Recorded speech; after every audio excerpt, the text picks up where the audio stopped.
So, good evening to all of you, and welcome to Baiju's exam prep. Welcome to the final session of environment ecology, where today we shall be mopping up few of the areas regarding national legislations, the aspect, and the basic concept. What do we understand by environmental impact assessment? And then after that, we shall be moving ahead to the questions that you have sent us, and we shall be addressing the Q&A session. Now, in the questions, many of you, what you have done is, the smart fellows that you are, many of you, what you have done is basically you have copy pasted few of the or multiple of the previous year questions and mains question for that matter to hold up for the discussion.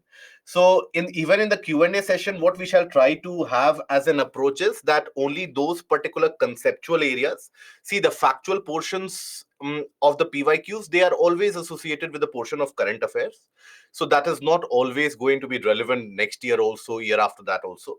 So wherever you have those conceptual doubts, any of the areas, etc., that is something that we are going to address after we cover this session. Okay. So yesterday we have had the discussion about these international conventions, the international organizations. And now we'll take a look at few of the national legislations also. Now here also, understand that for the examination perspective, all that is required out of you is basically latest amendments.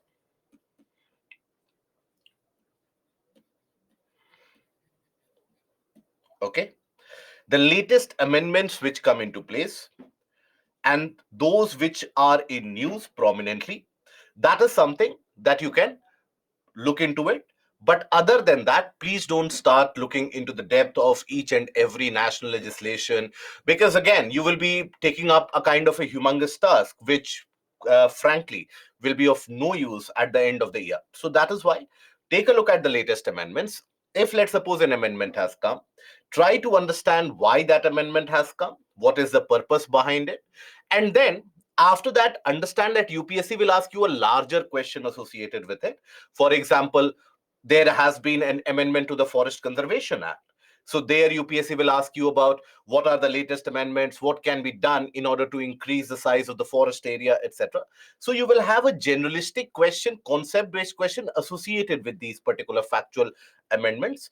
So please ensure that your basics are always in place. Okay, that will help you answer the questions in detail. Now, amongst the national legislations, we have basically discussed the portions associated with, let's suppose, the Air Act and Water Act, we have already discussed. Now, we discuss the portion of the Wildlife Act, the Wildlife Act of 1972. Now, this Wildlife Act of 1972, as we have already discussed in the portion of the conservation measures, was brought into force immediately after the Stockholm Conference, right? Immediately after the Stockholm Conference, the conclusion of the Stockholm Conference. And this was one of the first important and major legislative actions which was taken by the country in order to conserve the environment and in order to tackle the triple threats of pollution, climate change, and loss of biodiversity. So here it was the on 5th of June, environment was first discussed in the conference at Stockholm. And then after that, India immediately, the first legislative action that it took was in 1972 for the Wildlife Act. Now, the salient features, the basic properties of the act is that not only does it provide you with the details, if I talk about it, this act provides you about the detail about the protected areas, what should be the regulation in the protected areas. So when we talk about national parks, wildlife sanctuaries, when we talk about, let's suppose, tiger reserve areas, project elephant areas, all of them, they derive their legitimacy from the Wildlife Act. So while it talks about, let's suppose, the, yes, Femina, that is correct. While this talks about the protected areas in detail, right, various the schedules and sections, for example, section 38 deals with the protection of the areas also. It also talks about the protection and conservation of species. Conservation of species. And that conservation of species can be tackled basically by classifying the various different species based upon their threat levels that they are facing. So, based upon that, the species are basically classified into various different schedule. For example, schedule 1, that means maximum protection. Okay. Schedule 1 encompasses maximum conservation and maximum protection. And in that also you have part 1, part 2, then schedule 2 also. So, like this, you have 6 schedules. Now, here the thing that is important to notice, always have that approach. Whenever you have any kind of exception, any kind of aberration, chances are that UPSC is going to pick that up and ask you about it in the prelims exam. For example, in this wildlife app, you have 6 schedules. 6 schedules for the protection of the animals and plants. Now, out of them, 5 schedules deal with the conservation of animals. The sixth schedule deals with only the conservation of plant species. Now, that is an exception, odd one out of sorts. So, UPSC picked that up and asked it in the prelims examination. Immediately, that fear grappled amongst the minds of the candidates that, okay, then do we have to remember all the legislations, etc.? No. Because it was an exception, because that year it was in discussion, that is why UPSC has picked up a question. UPSC, you won't find a trend that UPSC picks up a question which was in mentioned in 1999 or 2002. UPSC doesn't do that. Only the ones which are lately in discussion, that is going to be picked up. So here, it provides for the formation and the establishment of wildlife advisory boards, wildlife wardens, and then also specifies the powers. Yesterday also I had told you about it, that this Wildlife Conservation Act will also end up deciding the power which is delegated to each of the officials in the deployed in the forest, right? So the chief wardens, etc., all of them, they get their power, and the power is derived from this particular legislation. Now, this created 6 schedules. Now, out of these 6 schedules, 5 of them deal with fauna, and sixth deals with flora. Okay, that is the plant species. Now, schedule 1 and schedule 2, that is a part of schedule 2. So, schedule 1 is all the species which are listed in schedule 1. For example, let's suppose tigers, for example, elephants, for example, one-horned rhino. All the species which are listed in schedule 1, they are granted absolute protection, and so is the case with part 2 of the schedule 2. Schedule 2 also has got 2 parts, that is part 1 and part 2. Now, part 2, the species which are listed in part 2, they get maximum protection. But again, let me re-emphasize, you don't have to learn, you don't have to basically start learning what are the species in part 1 and part 2. I'll show you the PYQ also, which has been asked in this area, so that slowly and steadily you will have a clue that, okay, which kind of questions are generally asked from these legislations, to what degree or to what extent we need to go into the depth of these legislations. Now, hunting species, for example, the species that you can hunt basically, so there, 4 of them, for few of them where special protection is required, they are put in schedule 2, part 1 of schedule 2. Big game species, small game species, that is game species. When we refer to the game species, we don't basically mean the species who can play games, but here game refers to the aspect of hunting, right? So where you need specific permits, right? You need specific permits, only then you can carry out the hunting of them, if at all. Okay, so those particular, depending upon which species, which bird species, which terrestrial animal species, for example deer, for example you have the case of nilgais, etc. Now, under what conditions can they be hunted, if they can, in which areas they can be? So that is specified in part 1 of schedule 2, part the schedule 3 and schedule 4. Schedule 5 is designated for the vermin species. Now, what are vermins?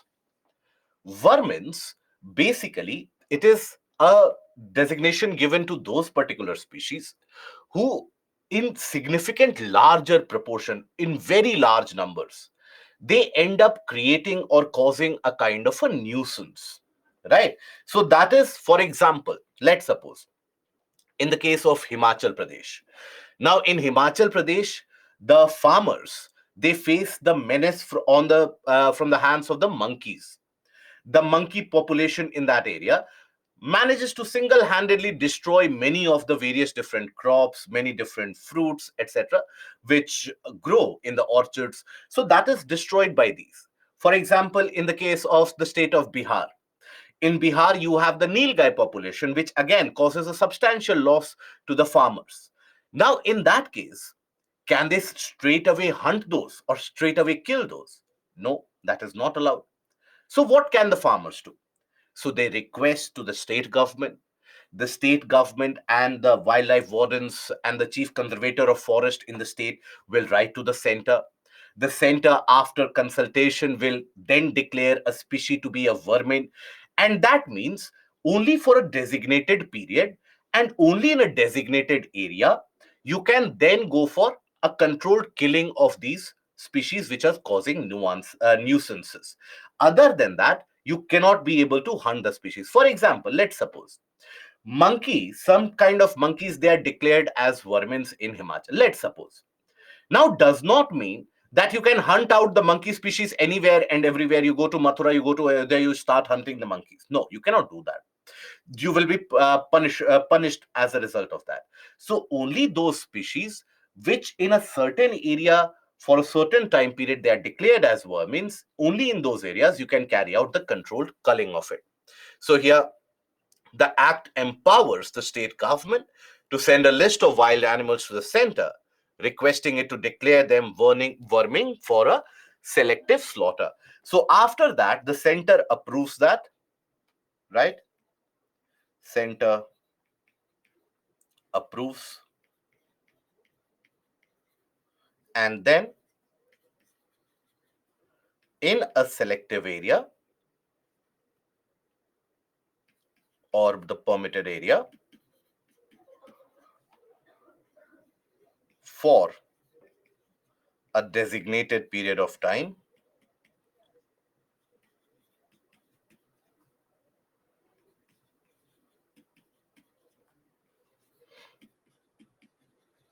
selective slaughter can be carried out.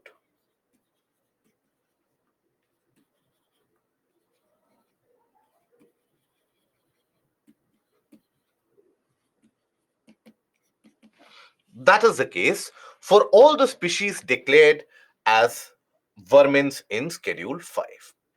Then Schedule 6, basically, as per the amendment of 1991, Schedule 6 included the plant species which require protection.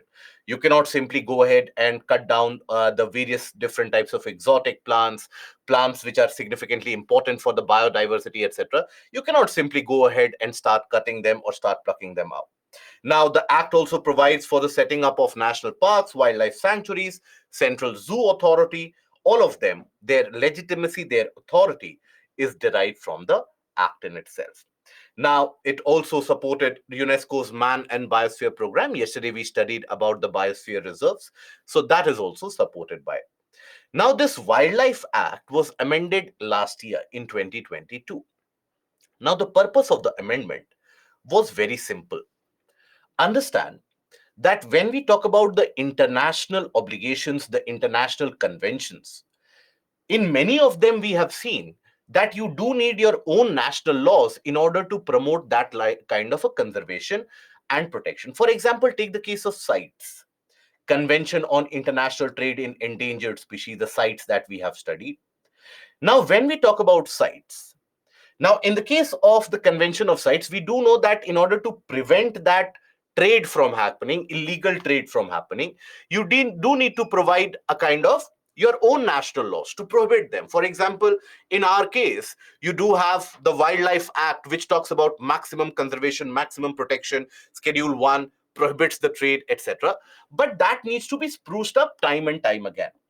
Now, because India's legislation was not very strong enough and not very clearly demarcated enough, there are enough loopholes which people exploit in order to carry out trade in the name of research, etc. They do carry out illegally. Now, for that, CITES had blacklisted India once before.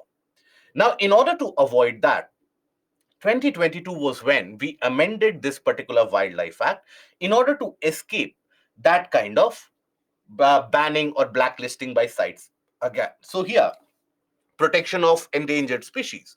So here, the amount of punishment given for illegal wildlife trade, that has been enhanced, that has been substantially increased. Financial penalties have also been increased. The penalties associated with imprisonment, that has also been escalated. Now, better management of protected areas. So certain permitted activities like grazing or movement of livestock and bona fide use of household and drinking water by the local communities has been, there has been a permission given for that also, so that the local community, please understand, if you alienate the local community from the process of conservation, you are doing a great damage, because then if the local community does not have the incentive to conserve, the incentive to protect, then the hunters and the poachers will always find it very easy to hunt down any of the species out there, right? Then protection of forest lands, right? So that has also been provided. The rights of the people has to be respected in that case. Now, what are the amendments? Now, amendments here proposed a new schedule for species listed under the appendices under sites, right? So there, to, as I told you, to avoid the blacklisting by sites again, that is why this amendment was put into place.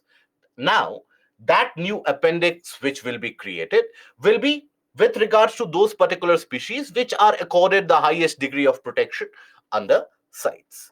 Now, to allow the central government to appoint a scientific authority to provide guidance on matters relating to impact of survival of specimens on being traded. Remember, when we talk about, again, as per the convention of sites, we talked about the fact that even if you are carrying out, let's suppose, a trade, right, from a country A to a country B, let's suppose you are carrying out a trade. Now, in that case, you need to be able to, basically, the country which is sending that species to another country, that is, if A is sending, let's suppose, certain species to B, now in that case, A is going to be responsible in order to ensure the survivability of that particular animal or a species. And there, you need a scientific advisory committee which will give you the detailing of it, which will talk about the fact finding of it, that what will be the impact, what are the issues associated. So that is where you have the establishment of a scientific authority, right? Are there a specific? No, Aditya, no.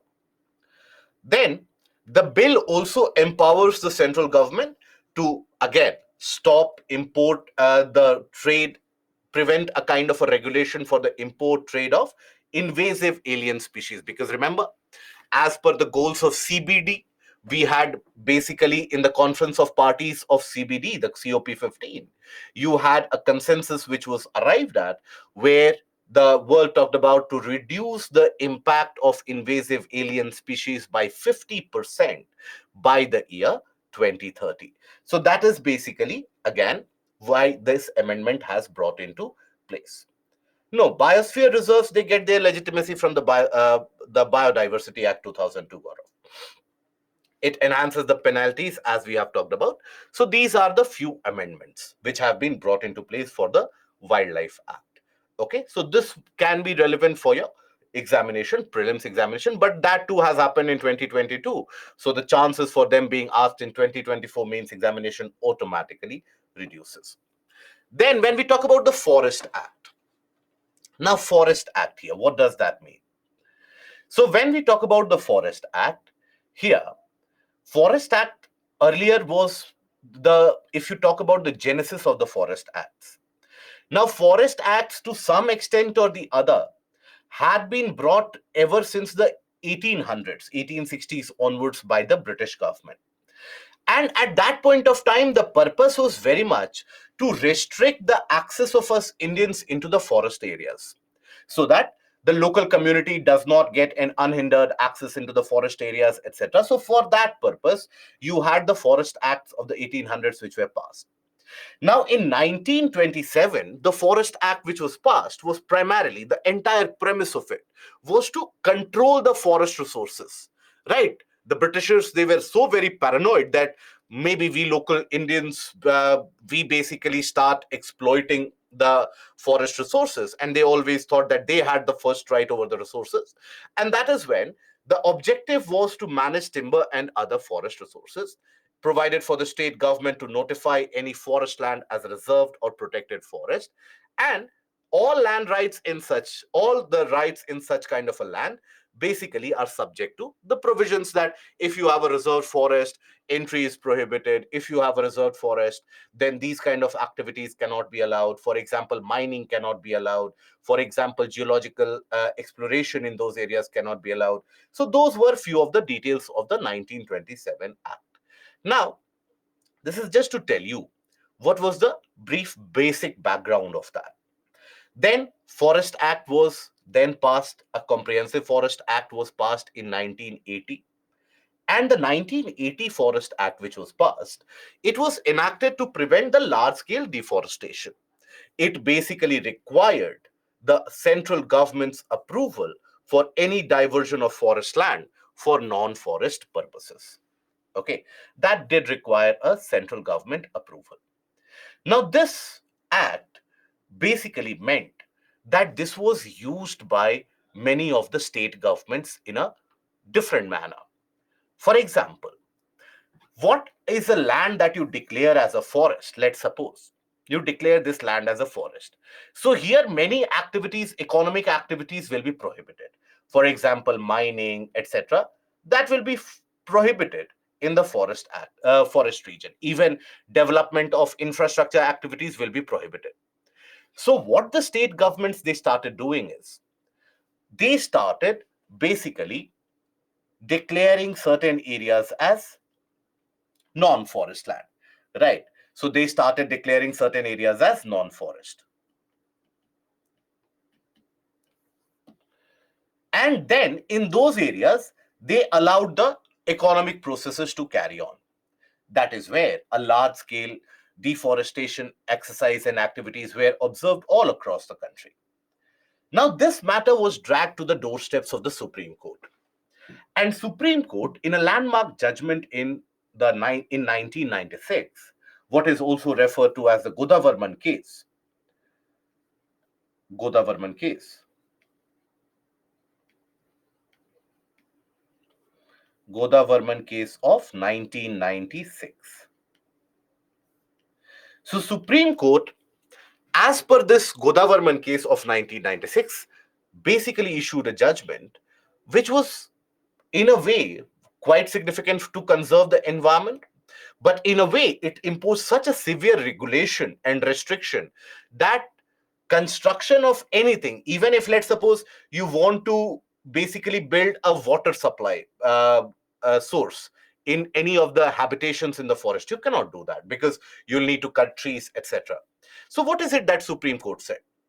Supreme Court said that look, what is the purpose of forest acts, all these forest acts that you are passing, the central government, state governments, all the regulations, what is the purpose of it? So the purpose is very simple: to increase the forest cover. And basically, not only to increase the forest cover, but to prevent deforestation. Now, Supreme Court asked the central government also that what do you mean by deforestation? So the central government basically in its submission replied that deforestation means in the existing forest land, if they're cutting down of trees, that is deforestation, which is not allowed. But Supreme Court basically held the opinion that why only in the forest land the cutting of trees should be referred to as deforestation. Go for the dictionary meaning of deforestation. That is, anywhere if there is cutting down of the trees, that should not be allowed. Now, this was quite a significant impediment. While it talked about the conservation of the forest, but basically, if you build a very stringent regulation that I won't allow anyone to go in the forest, that is not a conservation which you will be able to carry out for a very long. People will use that, or illegally, they will basically exploit what they have to exploit. So that is why under the judgment of the Godavarman case, which was arrived at 12th of December 1996, you had a situation where that deforestation, that was brought to a complete standstill, agreed. But then this also meant that building of infrastructure, let's suppose in the border areas, let's suppose you want to build a kind of a strategic defense setup. Now, if you talk about the regions such as Arunachal, Nagaland, Manipur, Mizoram, they are densely forested. Now, if you have to construct anything, you have to cut down certain trees, but that is not allowed, right? If let's suppose in a forest you have certain habitations, now those habitations, they are not connected with each other. You have to build an infrastructure to connect them. Again, you cannot do that. Maybe it will involve cutting down of trees. So that is where the aspect of economy versus ecology, that again came to the loggerheads. As a result of that, many of the illegal activities were also carried out. And that is why the amendment was brought into place in 2023. In 2023, the amendment which was brought this year by the government.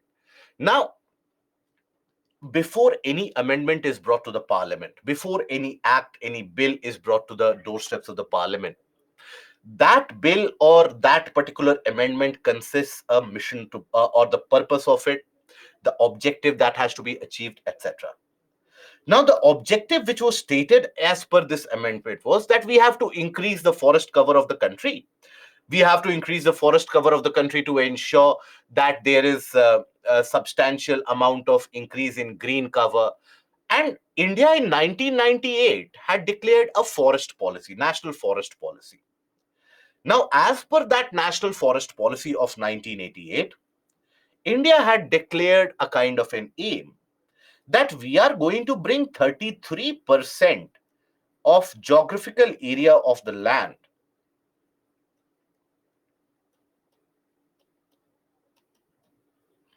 area under forest. We are still at around 24.5% is the extent of forest land as per the Forest Survey report of 2021. We are still at 24.5%. 17 states, they have achieved this target of 33%.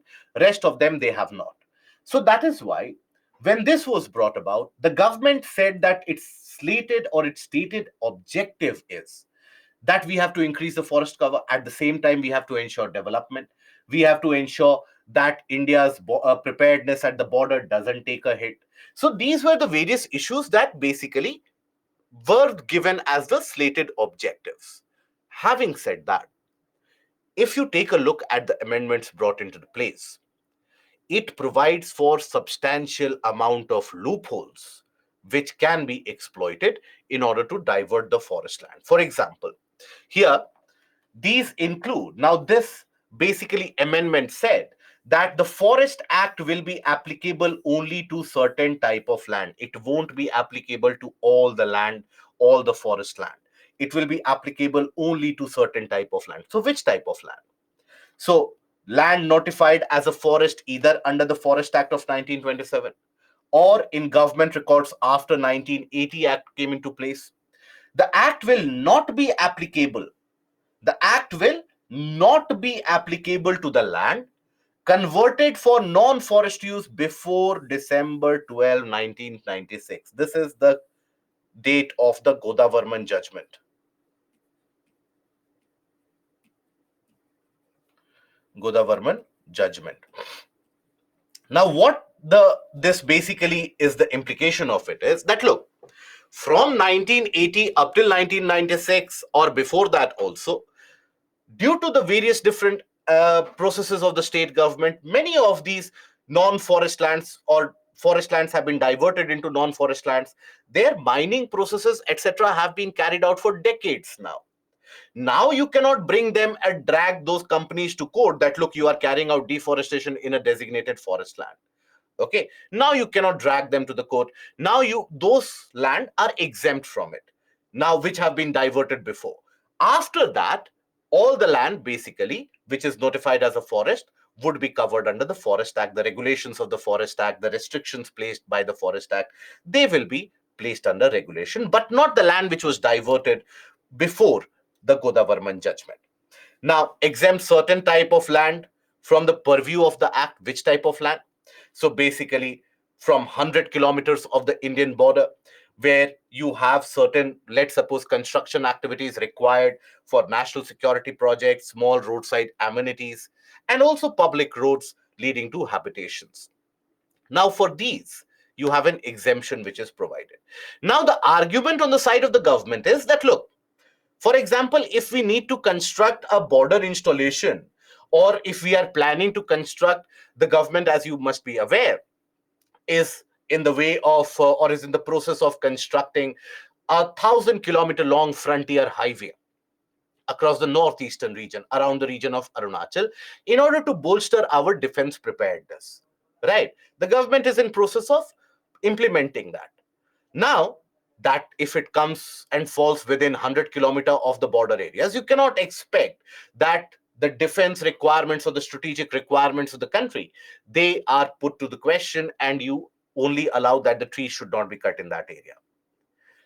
But the side or the counter argument which the activists, etc., opposition has put into place is the fact that if you talk about regions such as, let's suppose, Jammu Kashmir, if you talk about regions such as Himachal Pradesh, Uttarakhand, if you talk about regions such as Sikkim, Arunachal Pradesh, Nagaland, Manipur, Mizoram, Tripura, when you talk about 100 kilometers from border areas, you are talking about very critical ecosystems, right? And these critical ecosystems, if you have no permit or if you don't have any regulation in these areas, you can carry out a substantial scale of deforestation, right? So there also you need to basically go for a kind of a selective approval of project, is what the other side argues. But the side or the argument on the side of the government has always been that, look, we cannot compromise on this matter, and this is required. Okay, now you have to be aware of both sides of the argument in general. So, small roadside amenities have also been allowed.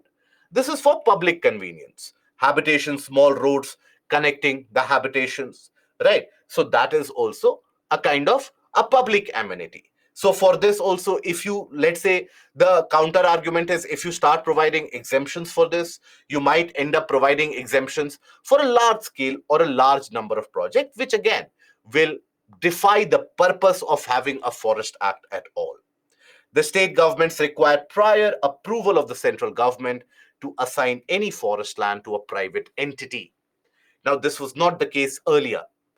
Now, that is why this was a regulation, or this was a clause in the bill, which none of the state governments, particularly obviously the ones in the position, they did not like this, because as per them, the central government is actually grabbing that jurisdiction away from the state government. But the argument of the central government has been that, look, earlier from 1980 onwards, you have diverted a lot of forest land to the private entities without any regulation. There have been malified intentions and economic gains which have been created in many of the states. For example, northeastern states have experienced massive level of deforestation because of that illegal transfer of the forest land. So that is where the central government is saying that now take approval for us from us.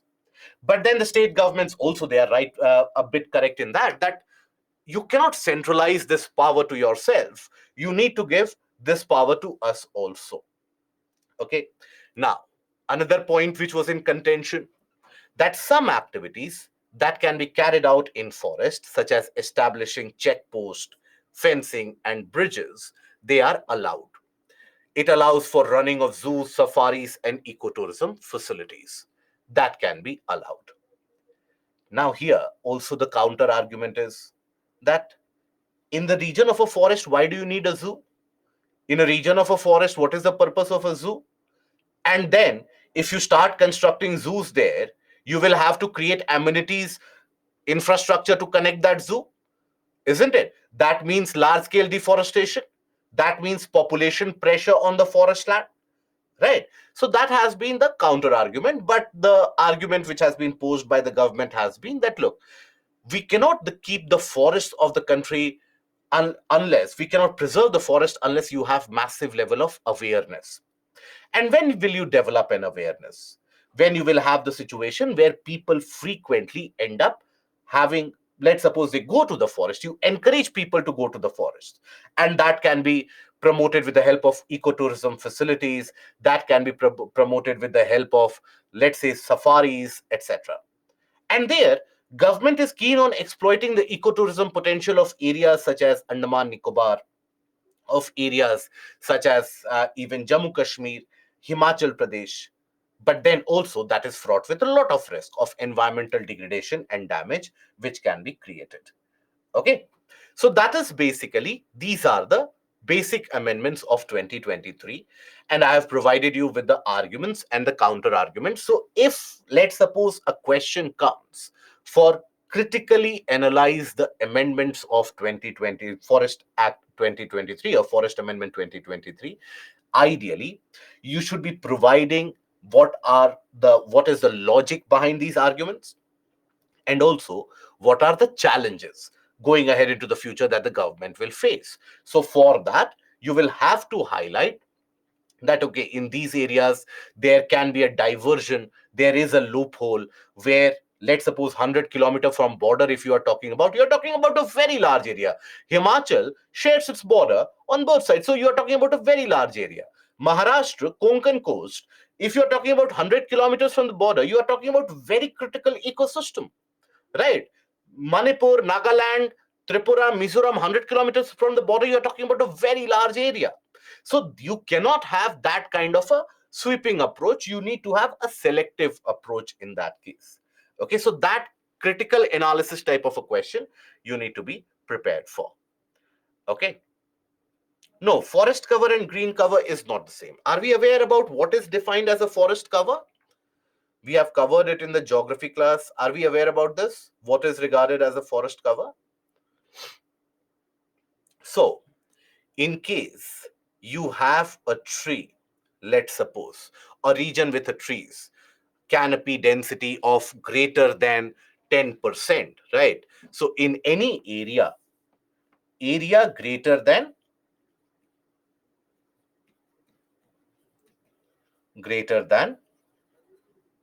1 hectare, canopy density higher than 10%, right? So that is basically, after that, that region is regarded as a forest, but it has to be declared as a forest land by the state government also. Okay, that declaration has to happen for that region to be a forest, declared as a kind of a forest land. Okay, so that is the minimum requirement. Other than that, if let's suppose in an area you have 50, 100 trees, you can declare it as a green cover. For example, in whichever city you are living, you will have green patches within your city. You cannot call them as a forest, can you? So that is where it is basically regarded as the green cover. For example, in Delhi, if you go to the region of Delhi, now in the western part of Delhi, you have the ridge area, southwestern part of Delhi. Now, there, in certain areas, in large sections, you have undisturbed land where the canopy density is around more than 10%. And basically, where the canopy cover is more than 10%, you'll find that people refer to it as a reserved forest area. There, it is not allowed. Activities are not permitted in that area. Construction activities, human intervention, general, is not allowed in those areas. So that is basically the reserved forest, which is declared as per the Act. Then you had the Environment Protection Act of 1986. This Environment Protection Act of 1986 basically was brought into place in order to provide a kind of a comprehensive umbrella sort of legislation for everything dealing with environment. This significantly increased the power of the Central Pollution Control Board also, quite significantly increased the power of CPCB. And the purpose of the act is to implement the decisions of the United Nations Conference on Human Environment held at Stockholm in June 1972. Now, there, it is an umbrella for the legislations designed to provide a framework for central government, coordination of activities of various central and state authorities established under the earlier Act of Water and Air Act. So in this case, yes, Kamalpal, that is correct. The Kant area around Delhi. So in this case, the earlier provisions which had been brought about by the 1974 Water Act and the 1981 Air Act. Now, these basic acts provided some amount of power to the CPCB. That CPCB will have the power or the purview to be able to establish the emission norms. Then the CPCB will be coordinating with the state pollution control boards, etc. That was the power given to them. So this act provided an increased jurisdiction to the CPCB also. Now, it gave the central government authority to issue orders, including orders to close, prohibit, or regulate any industry in order if they are not meeting the required norms or what are the required emission levels, etc. If they're not meeting the norms, then basically the central government can issue closure orders for those. They can basically stop the supply of water, electricity, etc. That can also be done. Any official, forest official, let's suppose, or any official, government official, if that official brings about the closure of any kind of an act, let's suppose closure of an industry, let's suppose that official brings about cessation of water supply, stops the water supply to an industry because the industry is not adhering to the norms. Now, you cannot penalize that official if that official has taken that step under the provisions of the Environment Act. For example, let's suppose we talk about leather tanneries in Kanpur. Now, these leather tanneries, they are one of the bigger pollutant source to River Ganga. They discharge chromium, significant amount of chromium into River Ganga. Now, let's suppose you as a government official, you go to that particular factory or a tannery and you find that they are exceeding the norms of emission and you order the shutdown of that industry. Now, basically, let's suppose the shutdown of the industry means there's a huge financial loss and maybe 1,000 people they get unemployed. Now, one out of them can stand up and file a case against you that because of that official, I have lost my job. Because of that official, now I am in an economically impoverished state. Because of that official, I don't know what to do, and I have had various damages, so that official is liable. You, as an official, will be immune from any action if that preventive step or that action that you took of closure of the industries is as per the Environment Act. You will be immune from any action, right?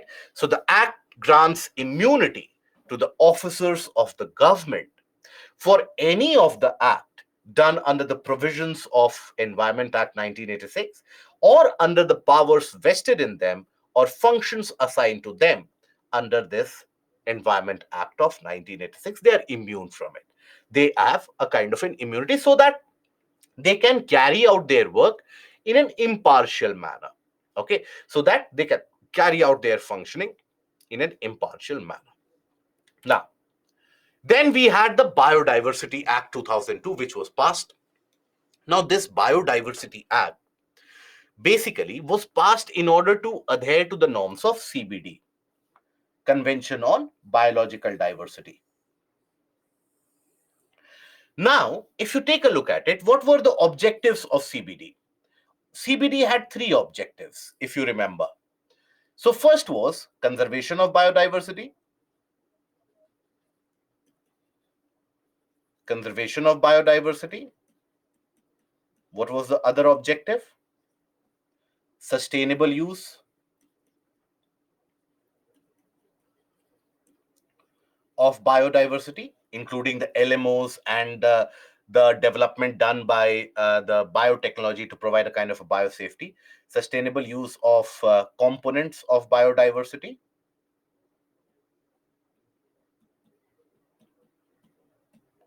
and then also it was about fair and equitable.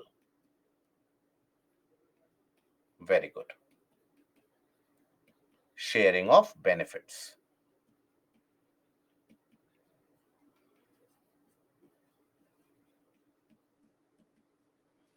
Isn't it? These were the three objectives of CBD. It is for this the sustainable use that CBD had passed which particular protocol? I will make you repeat so many times that it sticks to your mind. For this particular sustainable use of components, what was the protocol? No, not Nagoya, Cartagena. Very good. For this, you had Cartagena. And for fair and equitable sharing of benefits, you had Nagoya Protocol. Okay. Now, look at the objectives of this act and find the similarity. So, the act provides for conservation of biological diversity, sustainable use of its components, fair and equitable sharing of the benefits arising out of the use of biodiversity and the knowledge arising, traditional knowledge of biodiversity. So the objectives of the act, the aim of the act is absolutely similar as compared to the CBD. Absolutely same. And that is basically to implement the provisions of CBD. This is the reason why even Wildlife Act was amended. Because once, if you are a responsible nation, if you are a responsible party to the Committee of Nations, where you have, let's suppose, decided that along with the entire global community, you have to cater to the environmental requirements and the needs of the time. You have to ensure that poaching, hunting, etc. does not take place. You have to ensure that the biodiversity is preserved, etc. Now, if you are a party to these conventions, it would be absolutely irresponsible of you as a country that you are a party to those legislations or those conventions, but your legislations are not strong enough, or your legislations don't have those provisions. As a country, at a domestic level, you should have those particular kind of conventions and norms. So this is the reason why Wildlife Act was amended in order to adhere to the norms of sites, and this is why Biodiversity Act was passed in order to adhere to the norms of CBD. Now, what this did basically was it allowed for the establishment of biodiversity committees at the district level, at the state level, and at the national level. National Biodiversity Authority, State Biodiversity Authority, and Biodiversity Management Committees at the district level. Now, if let's suppose I want to carry out a research in the region of Uttarakhand on some of the plant species, now, if in that case there will be a transfer of knowledge, let's suppose I am partnering with a German pharmaceutical firm and there might be a transfer of knowledge to that German company, I will need an approval of the National Biodiversity Authority so as to ensure that fair and equitable sharing of the benefits is happening, right? So there is a requirement of, even in the research papers, if I'm publishing that for the world, I need to get an approval. Okay, so here the main intent is to protect India's rich biodiversity. Now this act provides for setting up of National Biodiversity Authority at the central level, state biodiversity boards at the state level, and the biodiversity management committees in the local bodies. Okay, so a kind of a decentralized system where you have accountability affixed right up to the state level. All foreign nationals or organizations, they require prior approval of National Biodiversity Authority for obtaining biological resources and associated knowledge of any use. Indian individuals and Indian individual entities require approval of NBA, National Biodiversity Authority, for transferring results of research to any of the organizations, international, nationals, or organization. You need that authority to be in place. Okay, so here also just understand the basic premise of this Biodiversity Act is basically to implement the norms and the objectives of CBD at the state level. Then you have the CRZ, that is the Coastal Regulation Zone. Now the coastlines, they represent a very fragile ecosystem. Now these coastlines, that is where you basically have the prime real estate also. So there also it has always been a kind of a tiff between development and also the conservation of the coastline, conservation of the coastal ecosystem. Now, for this, in 1991, the government issued notification as per the provisions of the Environment Act that to protect and conserve the environment and ecosystem of the coastline of the country, the coastal land up to 500 meters of the high tide line. We have discussed what is the high tide and the low tide line and the intertidal zone. If let's suppose this is the water level, high tide, the conditions of high tide, wherever the water comes in, the conditions of low tide, the extent to which the water goes. So this is your high tide line and this is your low tide line. So 500 meters from the high tide line, that is a kind of an ecotone area, obviously. It is not exactly terrestrial, it is not exactly maritime. So there, coastal land up to 500 meters from the high tide line and a stage of 100 meter along the banks of the estuaries, creeks, backwaters, etc. There also you have the areas regulated under the coastal regulation zone. Wherever you have fluctuations of the tide, etc., you have coastal regulation zone. There was a demarcation which had been done in 2011 of these coastal areas about what kind of development, etc., can be carried out. And accordingly, you had the categorization which was done. For example, if you talk about it, in CRZ1, no construction is allowed other than basically the construction of roads and trans-harbor sea links, right, that don't affect the tidal flow and are between high tide and low tide line. Projects related to Department of Atomic Energy. Remember, and I don't know how many of you are able to recall that. For example, Kudankulam nuclear power plant, when it was being established, it was being established closer to the coastline. You had huge amount of protest associated with that for a long period of time. You had very huge amount of protest associated. Later on, it was found out in the Intelligence Bureau, in its submission to the Supreme Court, basically said that much of this protest was fueled by money coming from US, because Kudankulam was being built with the help of the Russian help and the Russian reactors.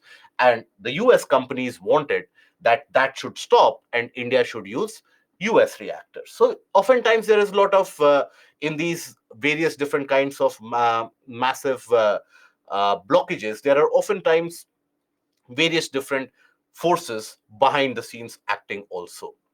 Now, there an exception has been provided to the Department of Atomic Energy because it has been thought to be critical, both for the strategic independence and also for the energy security of the country. Other permissions for natural gas exploration and extraction, because, for example, if you talk about the crude oil in the Krishna Godavari basin, now that crude oil exploration mostly you will carry out in the region of this high intertidal zone or in the region of the continental shelf, right? So salt manufacturing, desalinization plant, in order to convert that salty seawater into fresh water. So there are some exceptions. Only few things are allowed. CRZ2, basically permissions for building construction is required on the landward side. Desalination plants also you require permissions, and the permissions are granted. CRZ3, there also only certain areas, petroleum products, salt manufacture, public facility products. So like that, you had the zonation. This was basically done in 2011. In 2018, what was done? That the CRZ1 or Zone 1, Zone 2, Zone 3, Zone 4, this was basically amended. Now here, rather than one encompassing CRZ1A, or rather than the entire CRZ1, which was the condition of 2011, you had the classification of the coastal area into CRZ1A and 1B. So what is 1A and 1B? Observe this. So this is the eco-sensitive zones, right? Eco-sensitive areas, that is across the coastal areas, that is designated as 1A. Then 1B, intertidal areas, intertidal zone, that is included under 1B. That is the kind of delineation which has been done.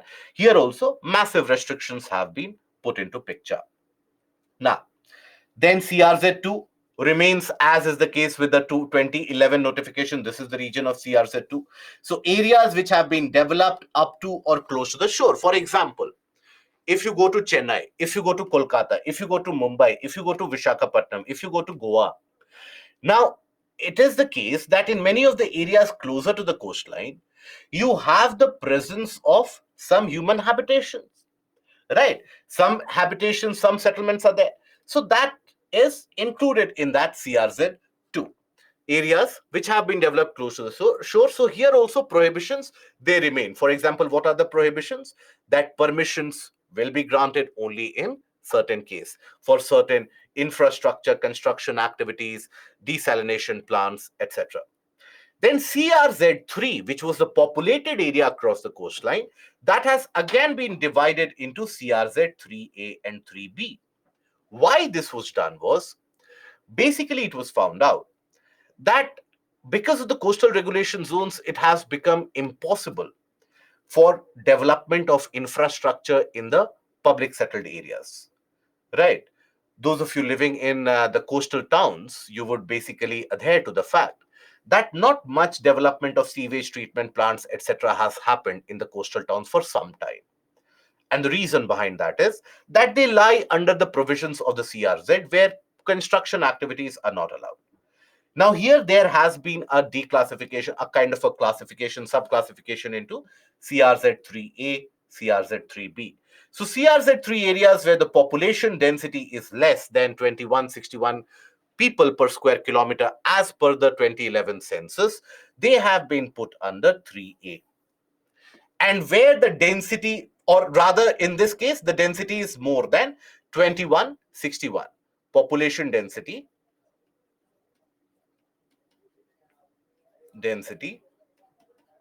higher than 2161 per square kilometer as per 2011 census. In those areas, some amount of infrastructure building, etc., can be carried out. CRZ3B, where the population habitation or the population density is less. Density is less. Right?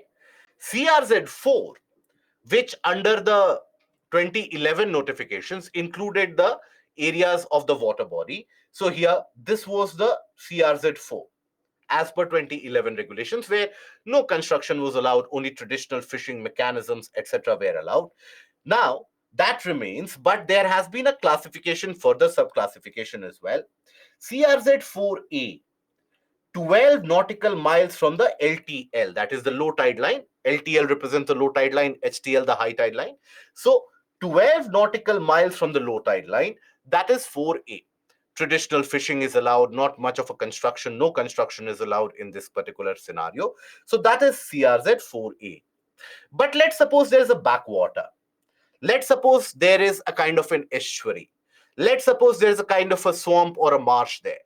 Now, is there a specific provision, or there was not a specific provision earlier for those? Now, in this case, those have been put under CRZ 4B. That is tidal influenced water bodies, that is backwaters, etc. They have been put under regulation under this CRZ 4B. Right. Now, in this case, no development zone, 50 meters from high tide line in CRZ3A areas, 200 meters from high tide line in CRZ3B areas. You cannot develop anything. Now, 50 meters from high tide line, the activists, they are saying that now you will have hotels getting built up 50 meters from the high tide line, which is absolutely unsafe, etc. But that is the counter argument, is that you do require some development. And understand the concept of it. The concept, where is it that this kind of a dilution of CRZ came from? When we talk about the CRZ, right? When we talk about the CRZ, now in Mumbai, for example, take the case of Mumbai. Now, Mumbai is one of those cities which is in acute need of infrastructural development, acute need of infrastructure.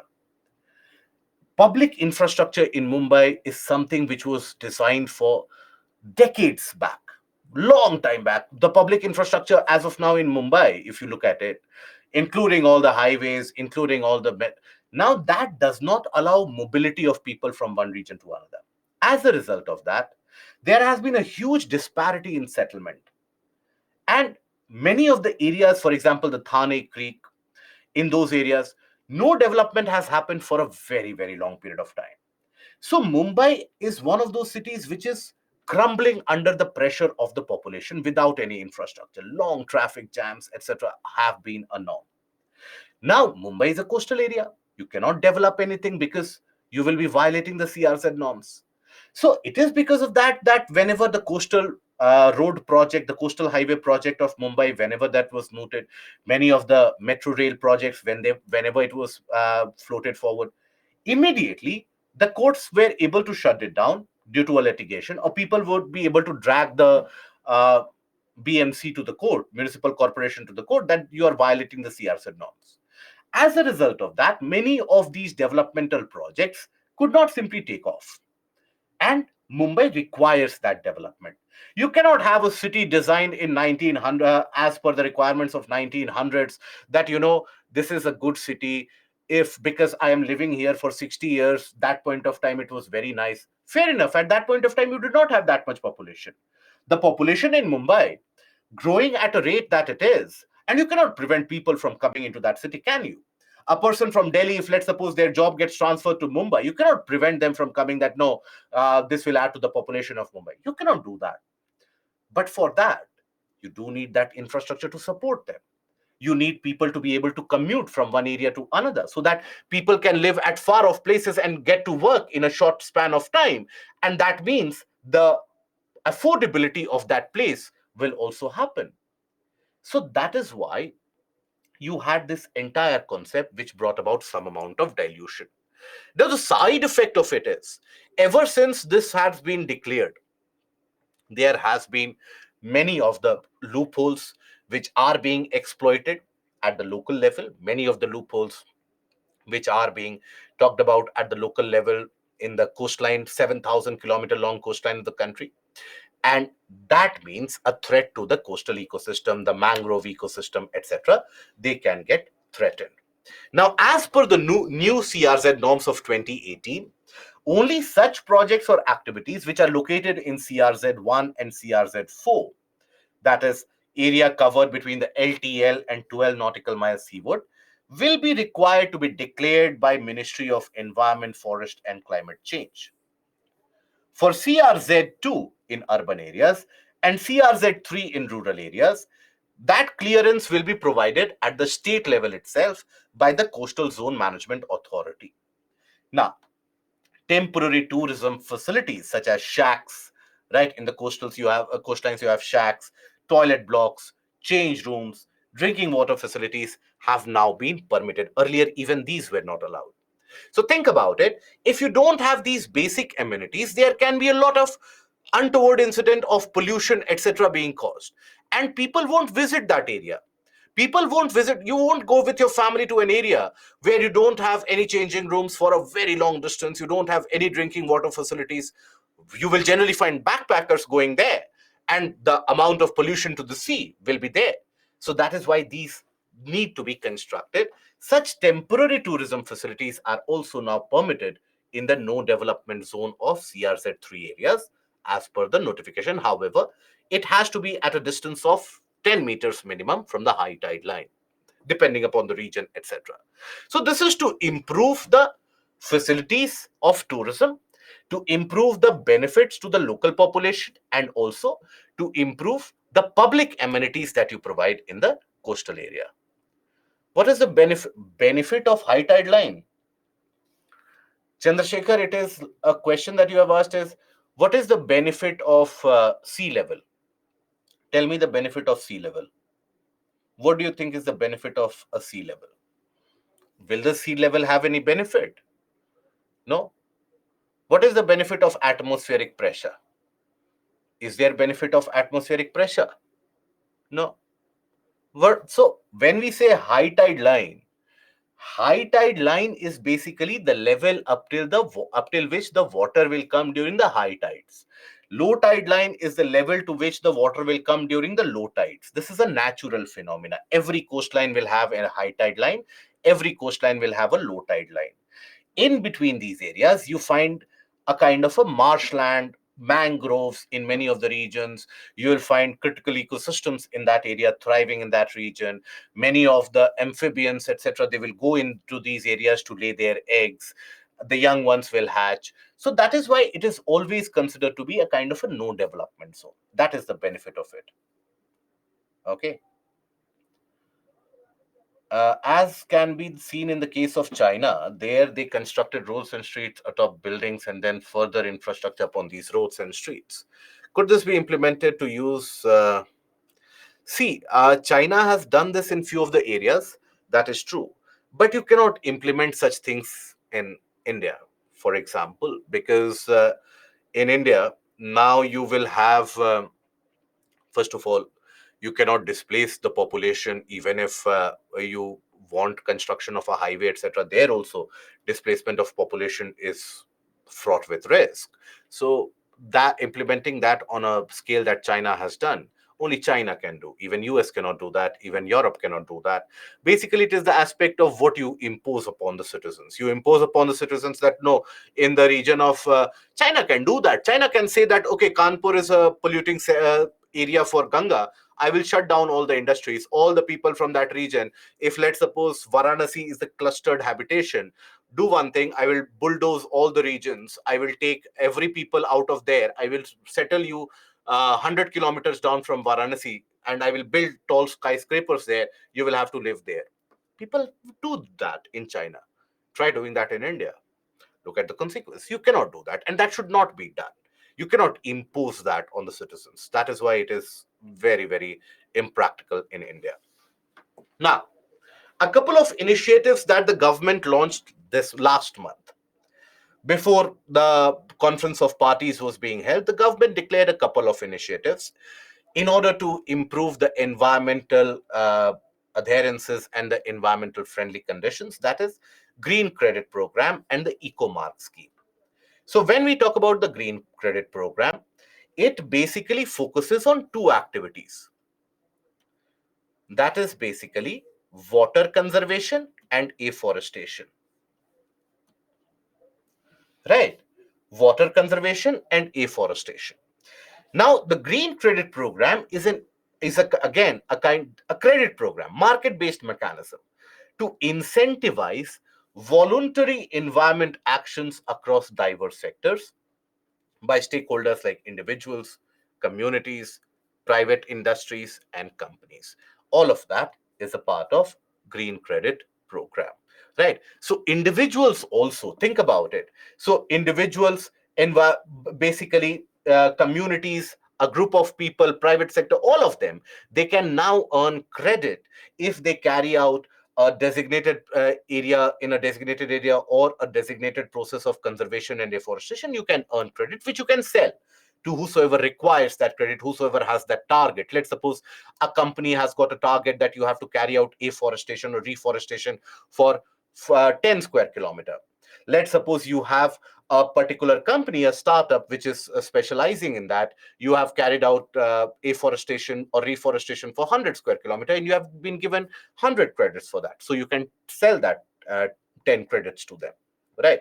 So the GCP's governance framework is supported by an interministerial steering committee and the Indian Council of Forest Research and Education.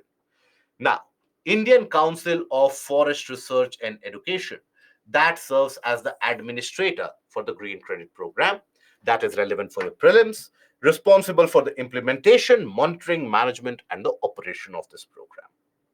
Now, in order to obtain green credits, individuals and entities must register their activities through the central government's dedicated app or website, which is this.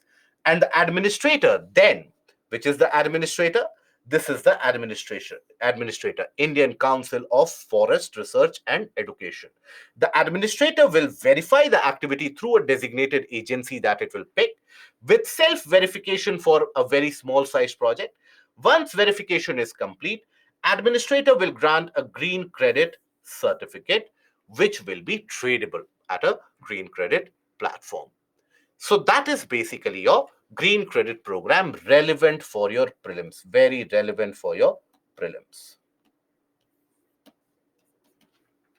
Okay. Then simultaneously, government also launched what it referred to as the eco-mark scheme. What was the eco-mark scheme? Promoting eco-friendly products. So accreditation and labeling for household and consumer products, right, which are ecologically friendly, that meet certain specific environmental criteria while maintaining quality standards as per Indian norms, not European norms, Indian norms. Products accredited under the scheme will adhere to specific environmental criteria, meaning that they have not disturbed the environment. It will build consumer awareness of the environmental issues and encourage conscious choices, or basically eco-conscious choices, or basically responsible consumption. The concept is very simple. If you and I, we become conscious that, let's suppose, if I buy any of the product, let's suppose if I buy certain apparel, certain bags, certain products which are eco-friendly, if we make that choice in our lives that we will buy only those products, then the producers will also, the manufacturers will also start using eco-friendly methodology because they want to sell it. So responsible consumption will lead to responsible production. That is the basic concept of it. That responsible consumption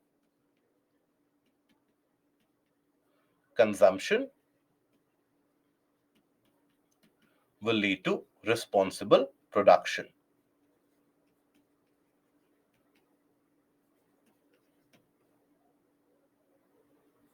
And that will lead to eco-friendly conditions and environmental friendly actions. It will motivate manufacturers to shift towards, as we told, environmental friendly production. And the scheme seeks to ensure accurate labeling and prevent misleading information. Now, what is relevant for your prelims here? The CPCB administers the EcoMark scheme in partnership with BIS, Bureau of Indian Standard, which is the national body for standards and certification. Okay, that is the case for EcoMark scheme. These have been declared very recently. In the month of October, notification was issued. Around 14th of October, if I'm not mistaken, is when the notification was issued. And this implementation of it, we will see it in the next half year. Let's see which products are designated as per the EcoMark. Okay. Now, Gaurav, can we build permanent facility in NDZ, or mostly the kind of temporary facilities? Permanent facilities are not allowed, Gaurav. Shiva, recently, Pondicherry also developed tourism facilities near. Is these amendments provided way for that development? Yes, Shiva. In all the coastal areas, basically you had substantial lack of amenities, substantial lack of connectivity in the coastal areas. So after 2018, this has developed some kind of an accelerated action plan, but then obviously this is being misused in certain areas where the, as the citizens, as the responsible citizens, and as the state governments, the local bodies, they have to be aware that where that misuse is happening does not mean that you don't provide facilities for individuals and there are no toilets, no drinking water supply across the coastline. So what that leads to, is basically you will find some of the vendors in the coastlines across the beaches, they will sell you spurious and adulterated products at a very high price.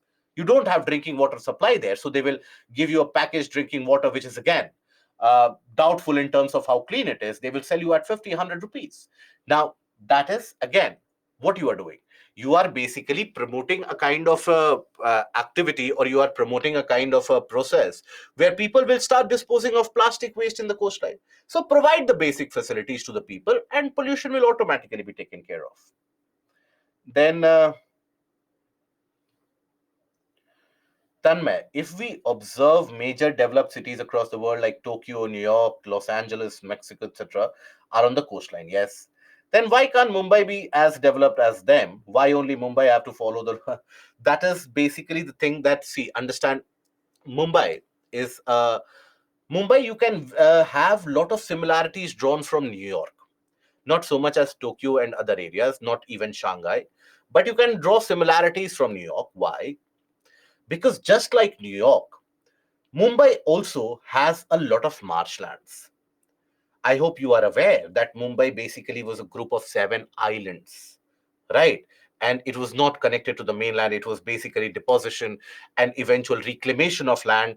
Basically, you put sediments, etc., together to join it to the mainland. Now, this was done more than 100 years ago. Now, even in New York was an area of marshes. Now, as the population pressure increased, New York is also the financial capital of US. Mumbai is also the financial capital of the country. As the pressure increased, what US could do ably well, US could shift its focus to the economic areas and the economic development.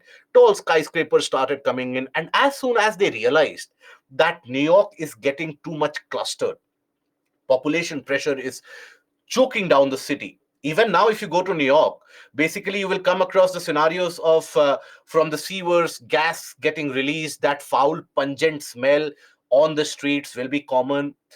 But what they did was, when they realized that this is becoming too much, 10 years down the line, 20 years down the line, it will almost be intolerable.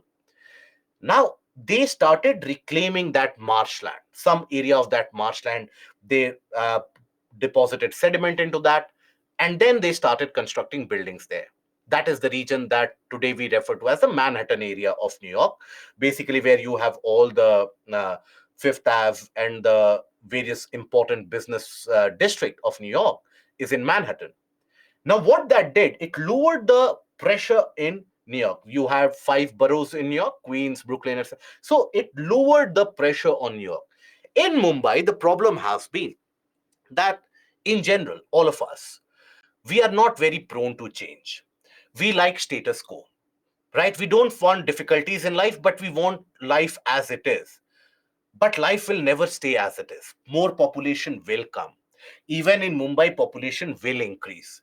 People from Pune want to come to Mumbai. People from, let's suppose, the Konkan region of Maharashtra, they want to come to Mumbai. People from Gujarat, they want to come to Mumbai in order to realize their economic potential, and which is justified also. So that is where we need to keep track with time. Metro rail facility, the construction which is happening now at a breakneck speed, should have been completed at least 15 to 20 years back, at least.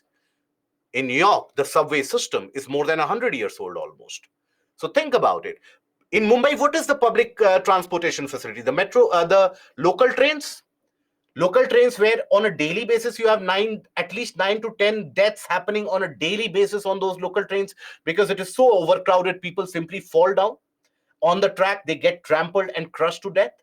The best buses, which are so very polluting and they are so very dilapidated that basically they cause a lot of pollution, that is the public transportation. And just because I am giving you a comparison, I will give you a comparison here also.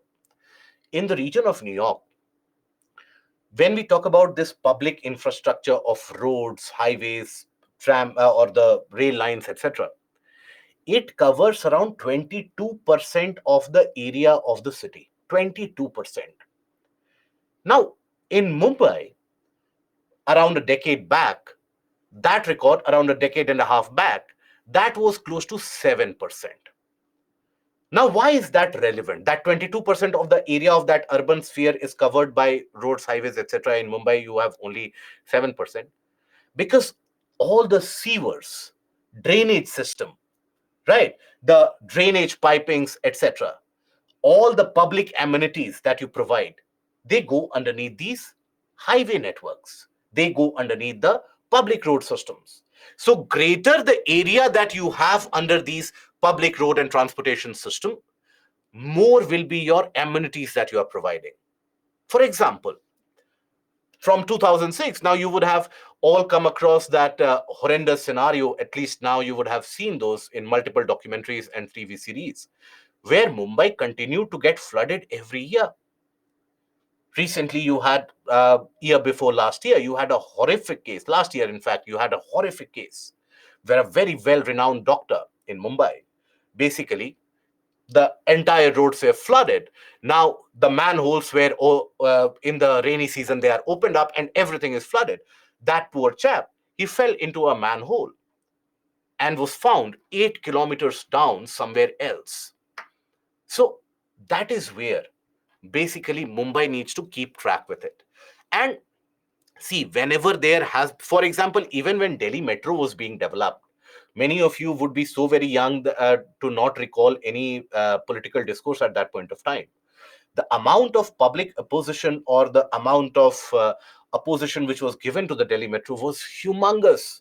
That this is a system you are developing only for the rich. The poor people will never be able to travel on that. Delhi is a seismic zone. That means you are creating a scenario where mass deaths will happen. Delhi Metro is going to destroy everything. The buses will go out of service. Now the public transport, the auto wallahs will go out of business. What is the condition of Delhi Metro today? More than 350 kilometers of complete coverage, and around 17 to 18 lakh daily ridership, around 20 lakh. Think about it. If those 20 lakh people would be on roads, think about the consequence, what Delhi would have looked like, what scale of pollution would we be talking about today. So, if you build infrastructure today, it is going to yield you results many years. Now, Delhi Metro, the only unique thing was that at that point of time, you had the central government of another political party and the state government of another political party, but both of them were aligned that we need to develop Delhi. So that is why, despite all this opposition and the court litigations, you had this project which took off, and people started looking at the benefits. And within 10 years, all the opposition subsided.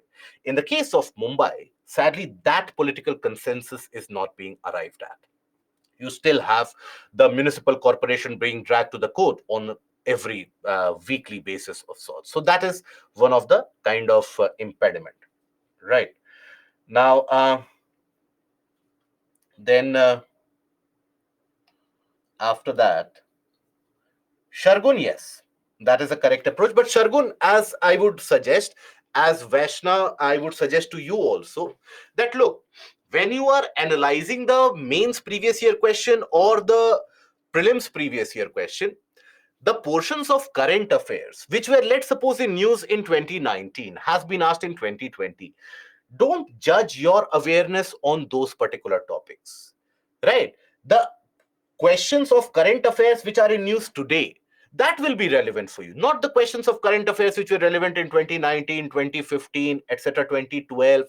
Don't get bothered by those questions and those current affairs questions that, okay, this happened in 2012, I should. No, UPSC has not asked that question after 2012, has it? Because it was in news in 2012, it has asked in 2013. It was in news in 2015, UPSC has asked it in 2017. That's it. So when you analyze the mains previous year question, analyze it based upon the fact that, okay, in this year it was in news, that is why it was asked. Does not mean that all the previous year questions you should be by hearting. So this is where your approach should be different from the board exams. In board exams, what is the approach that you guys would have followed? Take the sample papers of last 10 years. If you are able to solve all the questions or all the sample papers, means you will be able to solve the board questions. Now that approach doesn't work for the dynamic portion, right? It might work for some of the static areas here and there, but it would never work for the dynamic portions. So analyze and judge the PYQs accordingly when you solve. Uh, then, Aditya, what are the issues coming because of Indian tourism to environment? Pollution. Pollution due to lack of amenities, there is significant amount of pollution. And then Gayatri, Dubai does not have pure drinking water. Is it true? How they desalination, they carry out desalination in large amount. Dubai has very little amount of, the entire Emirate region has got very little amount of fresh water supply. That is true. Desalination plants are carried out in, and desalination process is carried out in large scale. So is the case with Israel also. So is the case with many other regions. But then understand, Dubai, even if, and the amount of money that the Middle East has, even if it requires fetching water from Mars, they would have enough money to do that also. If you have oil, in such abundance and the world is hungry for oil, you can virtually do anything and everything, can you? But basically, when you implement it on a very large scale, the cost of production significantly comes down. We have started implementing few of the very innovative desalination methods in the region of Lakshadweep. We will have success associated with that also. Gaurav, increasing the width of highways to 12 meter against the norms of, see, in the case of the Char Dham infrastructure, in the case of the Char Dham infrastructure, we need to tackle it differently. We cannot follow the developmental approach, let's suppose, which is observed in the case of Alps in Europe. Most of the times when we think about infrastructure in Himalayas, we have a kind of a similarity that, okay, in Alps you do have this, we can have it here also. We don't do that. We cannot do that. Why is it the case? Because basically Himalayas are a young system. They are still a lot of sedimentary systems, unconsolidated rocks. So it is very fragile. So there, proper environmental impact and geological. So before any construction activities, those of you who have worked in construction sector would know this. Before any construction activity, you need a kind of a strength stock taking process where you take a look at the stability of the soil, stability of the rocks nearby, and then you carry out the construction accordingly. Now, infrastructure is required to be developed in Himalayas, no two way around it. You cannot have the region of the Himalayas as undeveloped or a no developed zone. But that development needs to be carried out in a very phased manner. It needs to be carried out in a way. Himalayas will still, maybe 50 years down the line, it will still experience those kind of landslides, etc. That is a reality. Even if you don't construct the highways, Himalayas will experience landslides. It is not the case that highways are being constructed, hence landslides are happening. It will happen. Or otherwise also it will happen. Build structures which are resilient, right? And that is very much required. Even for while the Konkan rail was getting constructed, there were a lot of such kind of events which happened. But look at the success of Konkan Rail today, right? Now, Konkan Rail met with some severe accidents, some very severe accidents during the late 2000s, where a lot of people died in rail accidents because there was sudden landslide. But did they stop using that rail line? No. They developed a robust mechanism by which, if there is a landslide, etc., they are warned accordingly. For example, in many countries of Europe, in many regions of New Zealand, for example, what is the policy which is used is that there are frequent surveys. The roads have been constructed in the fragile, wherever the roads have been constructed in the fragile areas, the fragile mountain areas, there are frequent surveys. Now, in those surveys, people are able to analyze that, okay, this is a region which is prone to landslide. You know, what do? They carry a very, very large stone or a boulder and they hang it to the bottom sling of the helicopter. And with that helicopter movement, they swing that stone, they drop it on the mountain with a heavy force. So that that unstable slope, which might have become unstable after heavy rain, whatever has to slide, slides, moves. And then the stable portion remains. And then you carry out, till that point of time, no person is allowed in that entire area. If the season is such that you can have multiple such activities of landslides, don't allow traffic in that area. So such kind of regulation is to be allowed, is to be followed if you want to follow development in these areas. Okay, right. So yes, Shargun, we have discussed few of the PYQs. Then about the protection of how important, not very important, that has been asked, used by UPSC earlier, only GR. Government knows the problem and solution to that, then also why the measures are. It is a implementation which has always been a problem in our country, my dear friend Kamal Pal. And artificial island building that the West Asian countries, how does it affect the coastal environment? It can basically impact significant areas in the region of coral reefs, critical coral ecosystems, etc. It can change the wave pattern, tidal pattern, which can impact many of the turtle species, etc. That can happen. Having said that, think about a city like Mumbai. Where will it expand? It cannot expand landwards, can it? So that is where you need some innovative developmental mechanism. Okay. So here basically we will discuss all these PYQs taken together, but let's complete this environmental impact assessment, and then after that we will only have the PYQs, and then we will only be having the portion of the questions that you have asked. Okay, Anurag, thank you, and humble gratitude for the kind words. I hope for all of you, I hope the 11 sessions have been helpful for all of you. I hope you have extracted something beneficial. We will cover this EIA, and then after that, we will basically be discussing the PYQs and then only the questions that you have asked. Sri Lakshmi, the filter machines, that is a requirement, predicament of today. You cannot have anything else other than that. Right. Now, what is this concept of EIA? The concept of it. So, if let's suppose you are constructing a plant, an industry somewhere, now it will have an impact on the environment immediately close by. Right. It can have an impact on the environment at some faraway distance as well. So, before carrying out that construction, before moving ahead with that implementation, you need to carry out the environmental impact assessment. For example, just like we were talking about the Char Dham project. Now, Char Dham project is being built in that critical habitat or that very fragile ecosystem of Himalayas.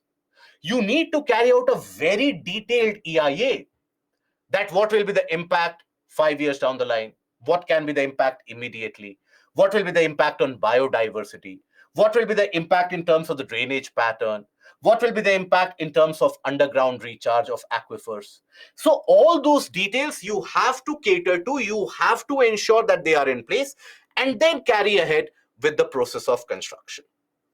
Now, if you basically track the history of it, EIA, the concept of it evolved in the 70s, because remember, late 60s was the time when the environmental awareness was peaking. That was the time when Mar Conference 1962 was held, 1971 Ramsar Convention, 1972 Stockholm Conference, 1973 CITES, then 1979 CMS. So environmental awareness was peaking in the 70s. That is when the US introduced the EIA through NEPA, National Environment Policy Act. Then, late 1970s and early 1980s, these guidelines became much more formalized. Developing nations started introducing the EIA. Now, then mid 1980s, World Bank established the EIA requirement, and that process started gaining prominence in India also. That process became popular in India also. India formally adopted EIA in the 1990s, and from that point of time, EIA has been the norm. The objective of it: identifying, predicting, and evaluating environment, economic, and social impact of any developmental activity which is being carried on, providing information on the environmental consequences for decision making, promoting environmentally sound and suitable development by identifying appropriate alternatives and mitigation measures. Right? So that in simplest of the terms, whatever construction, whatever project you are implementing, what is the impact of it? So the process of it, if you draw the flow chart of it, so first of all, let's suppose I have selected a site that in this area I have to construct something. Now, first of all, carry out the EIA, environmental impact assessment. Earlier, it used to be carried out by, let's suppose I am IOCL, let's suppose Indian Oil. Now, I have to build a refinery. Now, earlier, it used to be the case that the ministry would appoint another agency. They would carry out the assessment, and according to the assessment, the rest of the processes will take place. What it led to was a scenario where you had certain agencies which started coming up. For example, let's suppose you have opened a startup. Now, I know that you carry out EIA. I am, let's suppose, Shell, the Shell Petrol. I don't want IOCL to do something. I will give you some amount of money. and you carry out an EIA and you say that that site is the worst, it will lead to the destruction of the environment. So you had conflict of interest issues which started coming up. So the government, what it did in the latest notification of 2020, it said that if I am Indian Oil, my agency can carry out the EIA. Now think about it. In order to remove that conflict of interest, a larger level of conflict of interest has been brought in. That is, if my agency will carry out environmental impact assessment, will it ever say that don't construct here? No. It will always say that, okay, these are the problems, but we can do this to solve it. So that is one of the changes. We'll take a look at it. Then applied for no objection certificate. Now, State Pollution Control Board arranges for a public hearing where the public of that area, any kind of issue that they have, any kind of issue that they face, they basically can bring it to the table. They can bring it to the fore. Okay. Then earlier, that duration was long. 60 days was the time period where the public could bring up the issues. As per the changes brought about, now that has been reduced to around 45 days. Now, this met with a lot of opposition that you are curbing the voice of dissent, etc. But frankly speaking, 45 days is more than sufficient if you want to bring in a position to it.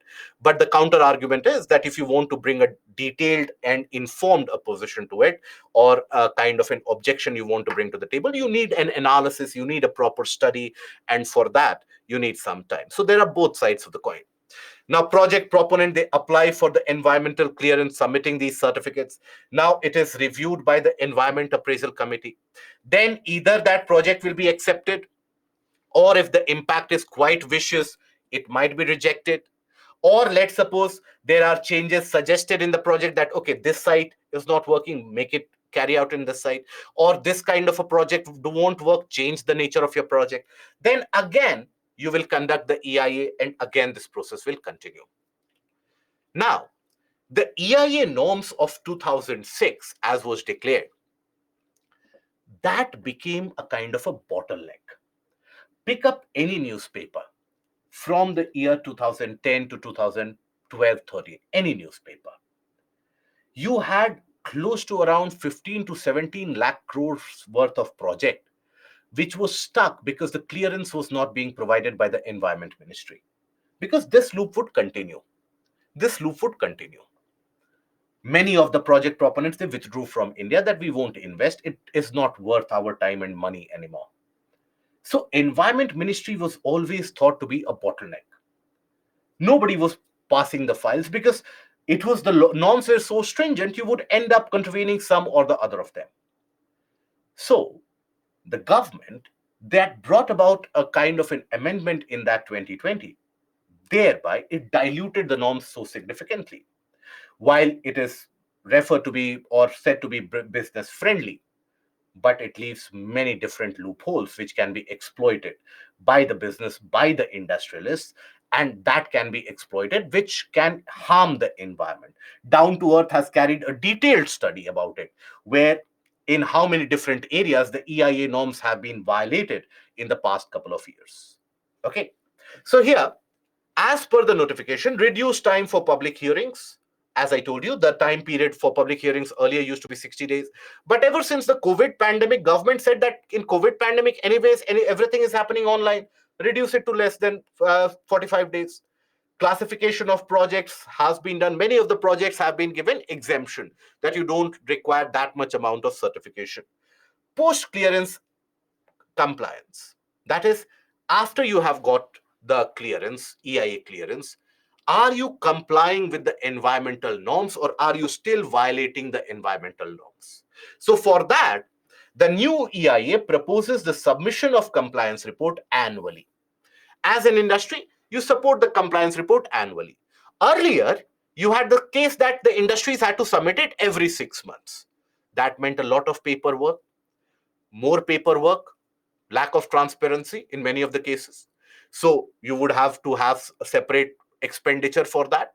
So the government said that basically we are smoothing it out. But the counter argument is that you are smoothing it out. You are basically making it easier for the companies now to exploit that. They can basically violate the norms for a long time and they can submit the report annually. So that is the other side of the argument. Now, report is prepared solely, the EIA report is prepared solely by the project proponents. Now, this brings into existence conflict of interest. Okay, another reminder for you, the feedback sheets, I hope, have been rolled out or will be rolled out to you. You have to fill that also, right? Now, coming back to it.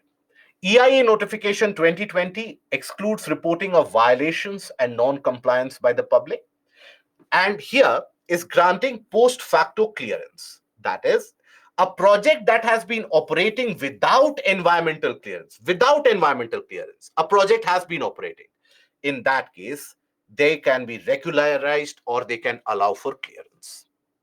So that in case, let's suppose the clearance process has been very long, 3 years, 2 years, 3 years, by that time you have started running the operation, you needed the finances, so you can apply for clearance after that. But the counter argument is that in those 2 to 3 years, you might very well have destroyed every iota of environment which was there. Firms found violating the terms of their establishment, if they have to get the clearance, however, will have to pay a penalty. Now, here also the counter argument is basically that the destruction of the environment which is being caused by the firms, you are simply telling the firms that, okay, give us money and everything will be normalized. But the argument on the side of the government is, let's suppose someone has polluted the environment, does not mean immediately that is the end of the business. You should allow them a kind of a corrective measure. A course correction should be allowed. For that, we are charging a very heavy penalty. So these are the EIA norms of 2020. UPSC has already asked a direct question from this in 2021. A direct question about these norms has been asked in the mains examination. So there are very few chances that this will be asked over again. Okay. So now the exempted projects, where you see offshore and onshore gas and shale explorations, they are exempted. Hydroelectric projects up to 25 milliwatts, they are exempted. Irrigation projects between 2000 to 10,000 hectares of command area, exempted. Inland waterway projects, right? So roads that cut through the forest or dredging of major rivers, that is also exempted. Specified building construction and area development of around 1,50,000 square kilometer is exempted. So basically, for infrastructure, for the developmental activities, many of the areas have been exempted. And the argument is we are doing that for economic growth, but the counter argument is that can be misutilized for a kind of environmental degradation. So what is the way forward? What is the way forward in this? You have to analyze each and every case on a case by case basis. If earlier, let's suppose there was a hiccup in the environment ministry, let's suppose a region has got a lot of traffic jams, does not mean that you provide green signal forever there, right? So that means you need to go for a careful approach, smoothen that clearance process. Wherever there is a hindrance, smoothen that, so that case by case basis you are able to expedite that clearance. That clearance does not take a long period of time. Okay, so that is basically the way forward in this particular scenario. Now we come to the portion of the PYQs where we will be discussing the PYQs itself. And do we take a break before that, or do we start the discussion of the PYQs? Okay, break. Fair enough. So we take a break, and after that, we will be discussing these PYQs, and then the questions that you have sent over, we'll be discussing those questions also. Okay, so let's take a break of 15 minutes. Let's be back for the final time in the environment ecology session, and then we will continue with that. I hope overall, I hope that this entire endeavor of 11 sessions has been meaningful to you. I hope you have added some amount of knowledge to your existing arsenal set. Just ensure that you revise these basics, guys. Be honest in revision. Trust me, in the examination, you won't find much difficulty of this subject. That is something that I can assure you. Okay, so let's take a break and let's be back in 15 minutes and we continue with this.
Okay, so now let's start taking up a few of the previous year questions one by one.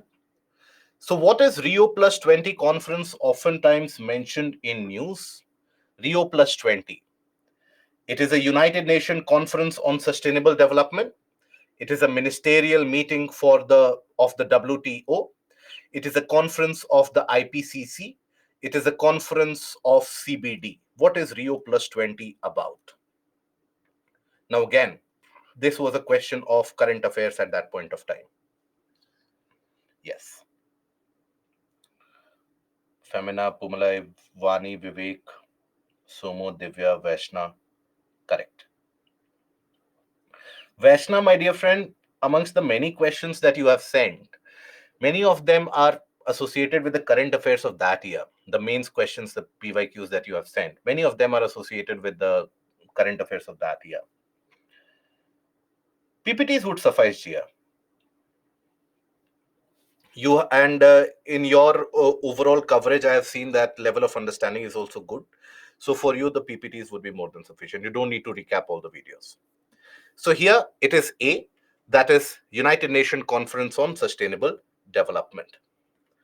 Then after that, biological oxygen demand is a standard criteria for measuring oxygen levels in blood, computing oxygen levels in forest ecosystem, pollution assay in aquatic ecosystems, assessing oxygen levels in high altitude regions. What is biological oxygen demand?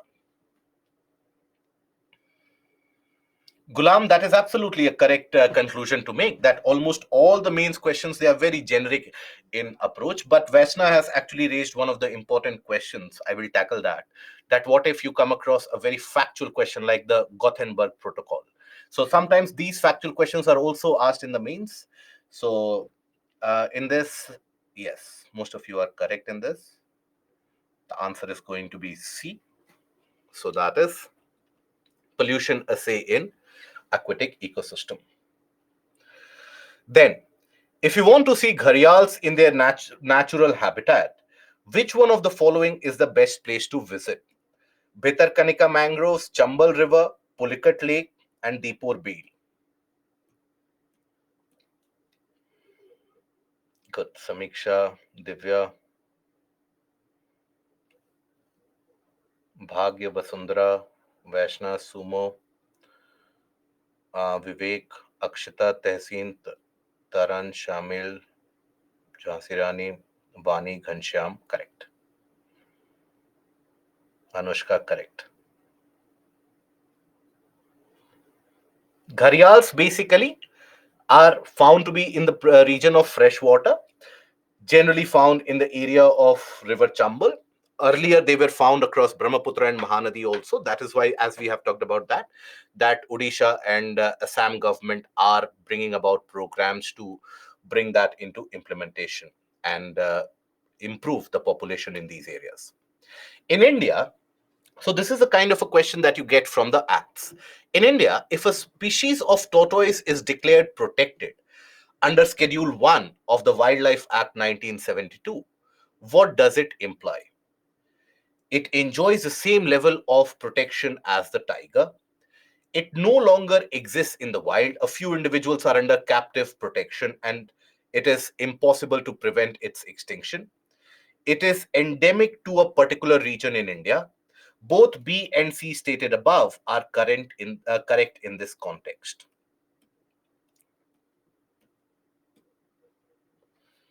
Correct. Kirtana, are we talking about the crash course? It will mostly be starting in the month of March or April, the current affairs portion. Almost all of you are correct in this, other than Anushka and Vani.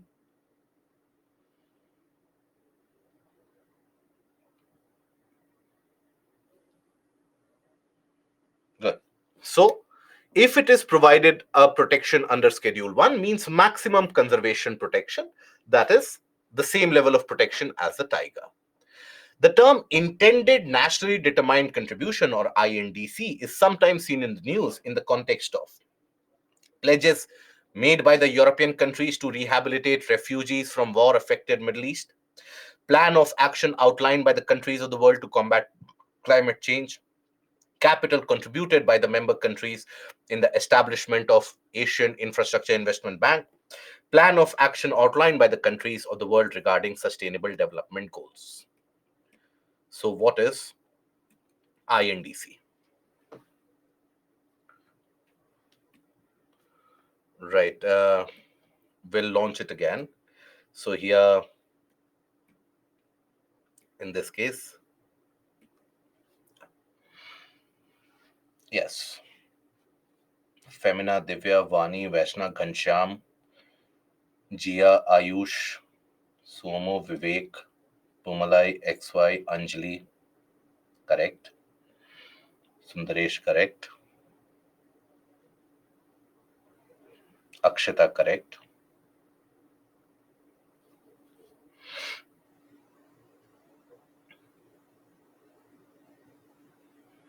So, INDC, as per the Paris Agreement, is the intended nationally determined contribution that each of the countries declare on their own. Which of the following statements is or are correct? Proper design and effective implementation of UN Red Plus program can significantly contribute to protection of biodiversity, resilience of forest ecosystems, and poverty reduction. I think 15 seconds will be more than sufficient in this. Yes.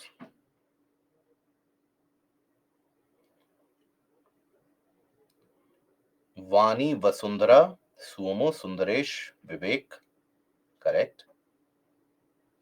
So here majority of you have given the incorrect answer. The correct answer in this case will also include poverty reduction. Because if you allow the forests to remain, if you don't cut the forest, so the ecosystem services from the forest will also help in poverty alleviation of the local community. So the correct answer in this case is going to be D. With reference to Agenda 21, sometimes seen in the news, consider the following statements. It is a global action plan for sustainable development.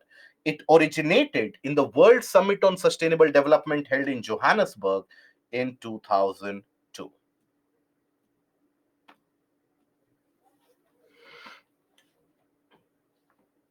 Yes, correct.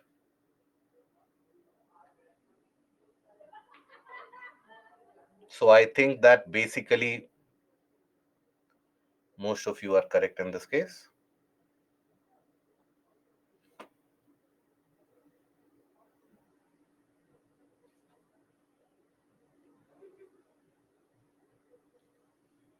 Chituri, it originated in the Rio Summit, my dear friend. So it did not originate in the World Summit on Sustainable Development. It originated in the Rio Summit. So the first statement is correct. So the correct answer will be A. Okay. Agenda 21 were amongst the three documents which were finalized in Rio Summit. You had the Forest Principle, Agenda 21, as well as the Rio Declaration. Consider the following statements. Sustainable Development Goals were first proposed in 1972 by a global think tank called the Club of Rome. Sustainable Development Goals have to be achieved by 2030.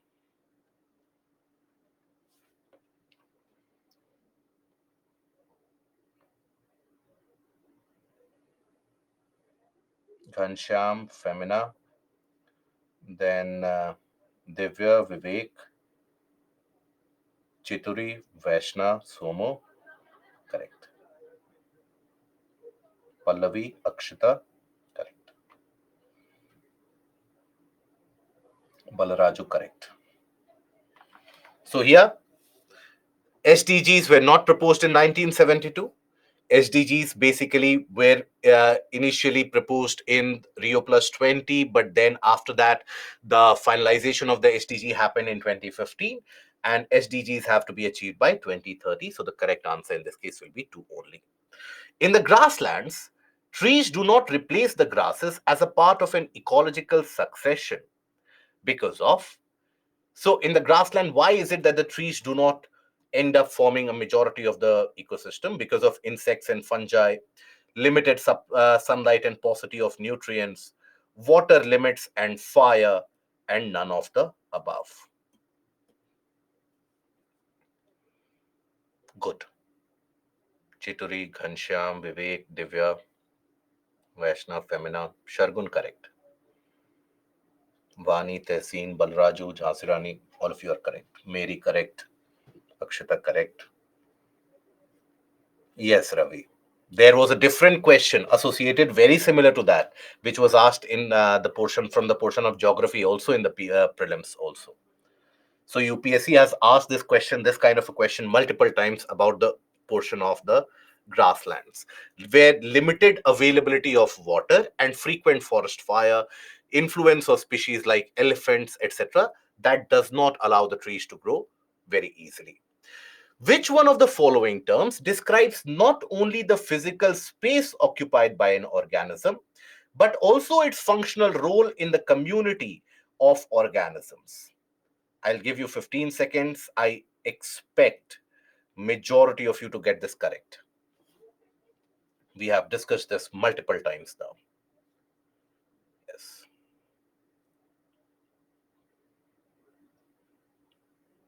I expect all of you to get it correct.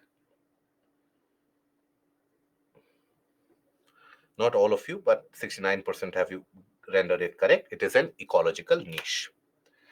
Now, even if, let's suppose, a question comes associated with current affairs, apply your logic. I will give you more time for this. Get this question correct, right? Apply your logic in this. In the guideline statements in the context of WHO and the air quality declared by WHO, consider the following. The 24-hour mean of PM 2.5 should not exceed 15 microgram per meter cube, and the annual mean of PM 2.5 should not exceed 5 microgram per meter cube. In a year, highest levels of ozone pollution occur during the time of inclement weather. Inclement basically means adverse weather, when you have storm, cloudy conditions, etc. In a year, highest level of ozone pollution occur during the periods of inclement weather. PM10 can penetrate the lung barrier and enter the bloodstream. Excessive ozone in the air can trigger asthma. Which of them are going to be correct?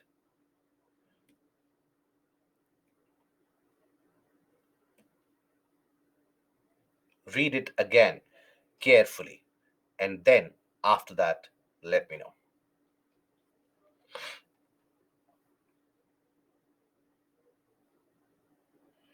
Divya, Vivek, Varsha, Nagetran, okay, Chituri, Femina, Anjali, Siva, Tehseen, Dhwani, Swamo, Akshita, Mary, Jhansirani, correct.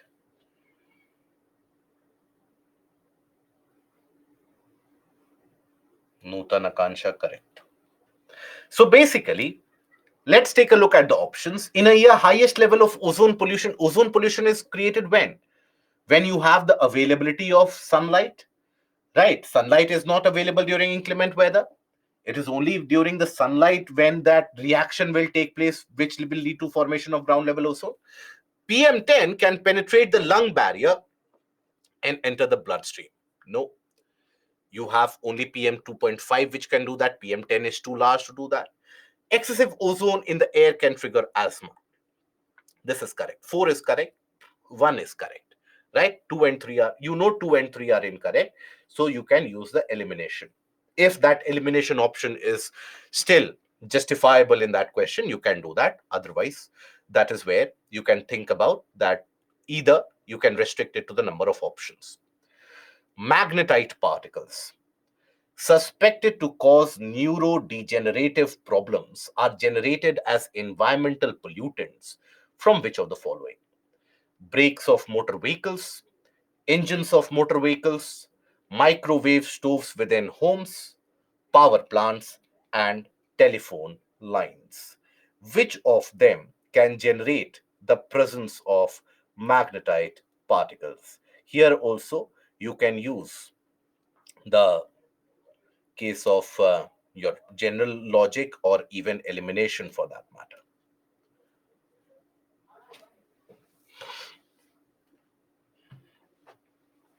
Yes, correct.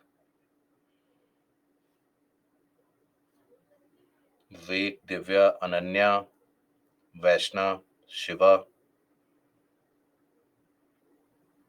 Sumo. Yes, Sumo, that is the correct logic. Also, you can apply the same logic for telephone lines. Telephone lines will never be able to generate magnetite particles. If that would have been the case, why would you need to have any other source for magnetite? So basically, here it will be 1, 2, and 4. Even microwave stoves within homes, what are magnetite particles? Iron particles. Microwave stoves within homes, do they generate iron particles? No. Power plants will have that. Telephone lines will also not have that. What is blue carbon? Carbon captured by oceans and coastal ecosystems, carbon sequestered in forest biomass and agricultural soil, carbon contained in petroleum and natural gas, carbon present in the atmosphere. 15 seconds for this. Please, all of you get this correct.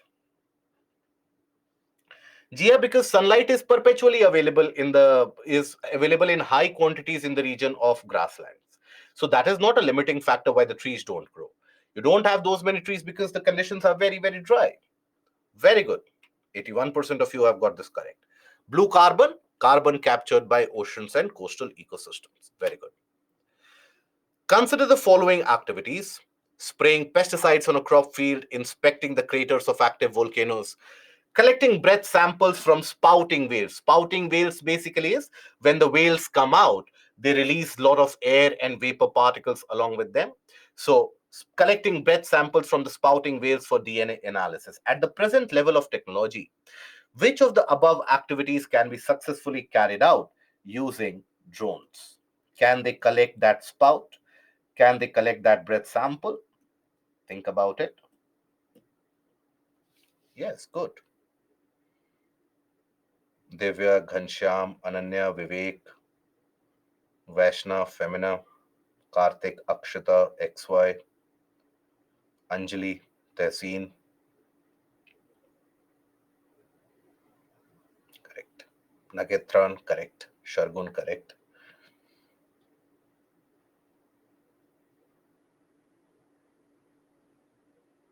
Balraju, correct. So in this, all of them can be done with the help of the drone tech. Yes, this is also 2022 question. This is 2021 question. Which of the following are the reasons or the factors for exposure to benzene pollution? Automobile exhaust, tobacco smoke, wood burning, using varnished wooden furniture, using products made of polyurethane. Which of them can lead to benzene pollution?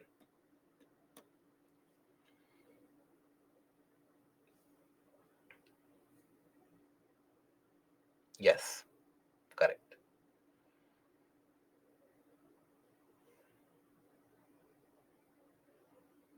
Ananya, Shargun, Divya,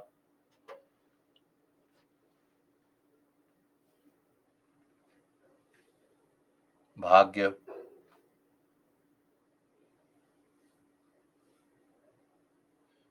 Jia, correct. In this, all of them can give rise to benzene exposure and eventual benzene pollution. Lichens, which are capable of initiating ecological succession even on bare rocks, are actually a symbiotic association of algae and bacteria, algae and fungi, bacteria and fungi, fungi and mosses. 15 seconds for this. Everyone should get it correct. Yes.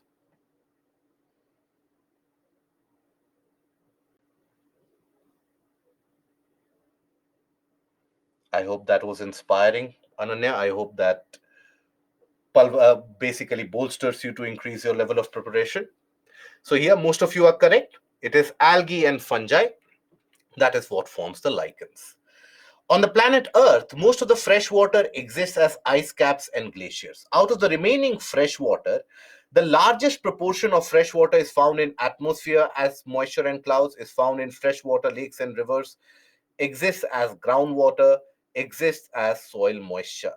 Where other than ice caps, where is the largest proportion of fresh water? I think 15 seconds would be sufficient for this also.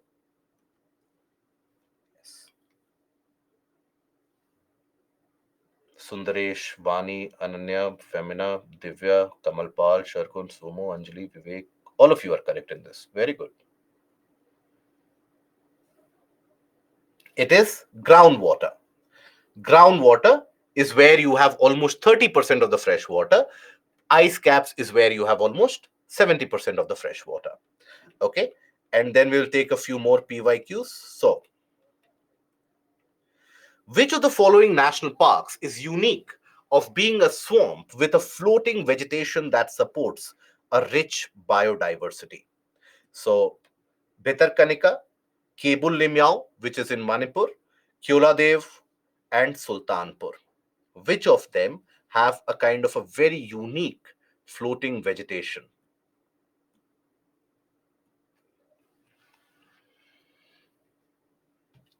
Good.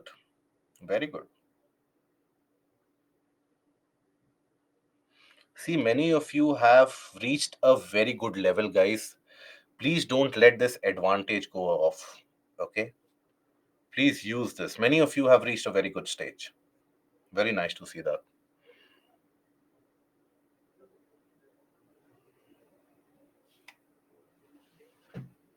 It is basically Kebul Limyao, which is present in the region of Manipur, where in Manipur you have the Loktak Lake, where also some amount of centripetal drainage happens. So here you have this floating vegetation, and these floating vegetation, they are known as by the name Fumdis. And here you find a very unique kind of a deer species also. That is the, what is the name of that deer species? Which is so very light on its feet, it can basically jump from one vegetation to another. So you have the dancing deer or the Sangai deer.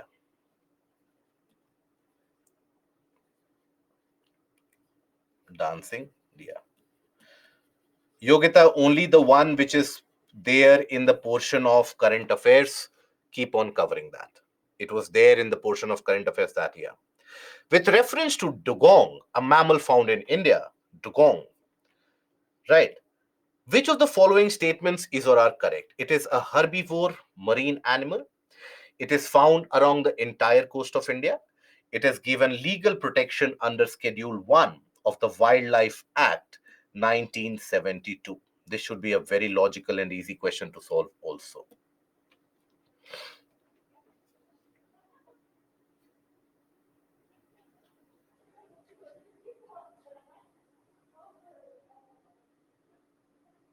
Good. Almost all of you are getting it correct. Yes, Gulam. And also in the region of Nicobar.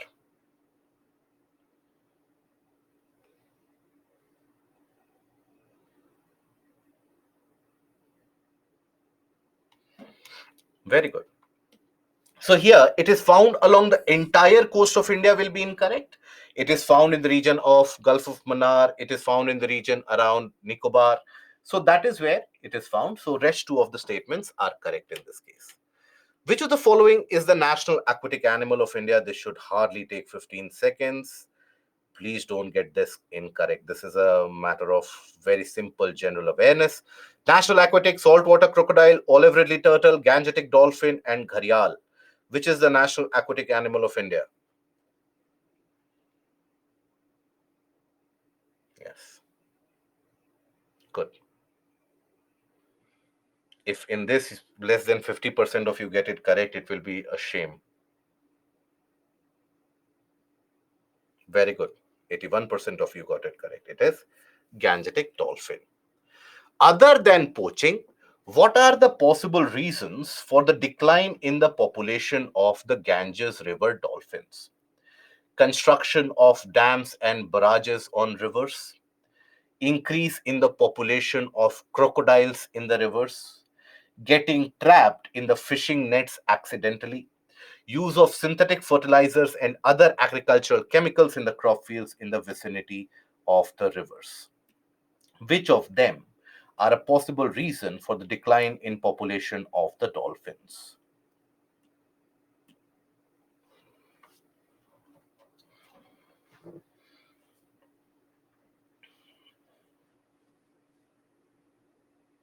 Yes.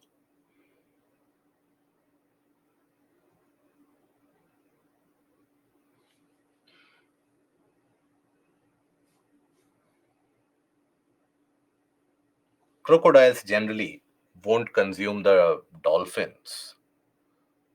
Yes, Sumo, that is correct. So crocodiles has got nothing to do with the dolphins. So here again, majority of you are correct. It is 1, 3, and 4. Other than the portion of crocodile, everything is correct.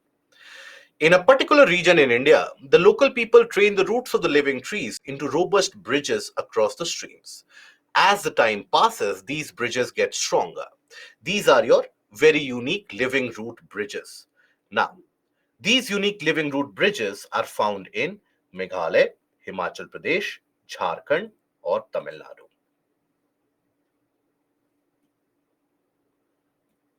15 seconds would suffice now. Yes. Oh, reaching these areas of root bridges is in itself a very tedious task. So if you have been there, that is quite unique. Very good. See, these are the factual questions, type of factual questions that you will be confronted with many of the times. Okay, so that is your the objective PYQs basically. So here, if you take a look at it, I will show you the leaderboard also. So Ravi, Shamil, Divya, Mary, Akshita, Jayakanan, Aniket, Tehseen, you have got it all correct. Then comes Karthik, Anushri, Vaishna, Alenta, Soumya, Jia, all of it. So good. Very nice. So here, basically, now if you take a look at the few of the PYQs, basically, look at the trend here. Describe the major outcomes. Okay, so those who have done one wrong, I think the system did not capture that. Describe the major outcomes of the 26th session of COP to the UNFCCC. What are the commitments made by India in the conference? Now, this question, why did it come? It came because you had the question, or you had the Panchamrit commitments that India actually made. So that is where those Panchamrit commitments that India made, that is something that was relevant that year. So major outcomes. So we have discussed about the key initiatives to ban deforestation by 2030. To basically the global methane pledge was announced to cut 30% of the methane emissions as compared to 2020 levels by the year 2030. So here in the introduction, you have to write that the 26th session of COP was held in Glasgow, and this was a session for United Nations Framework Convention on Climate Change. Discussions about the issue of climate change were paramount, and various initiatives were taken in order to combat the level of warming across the planet.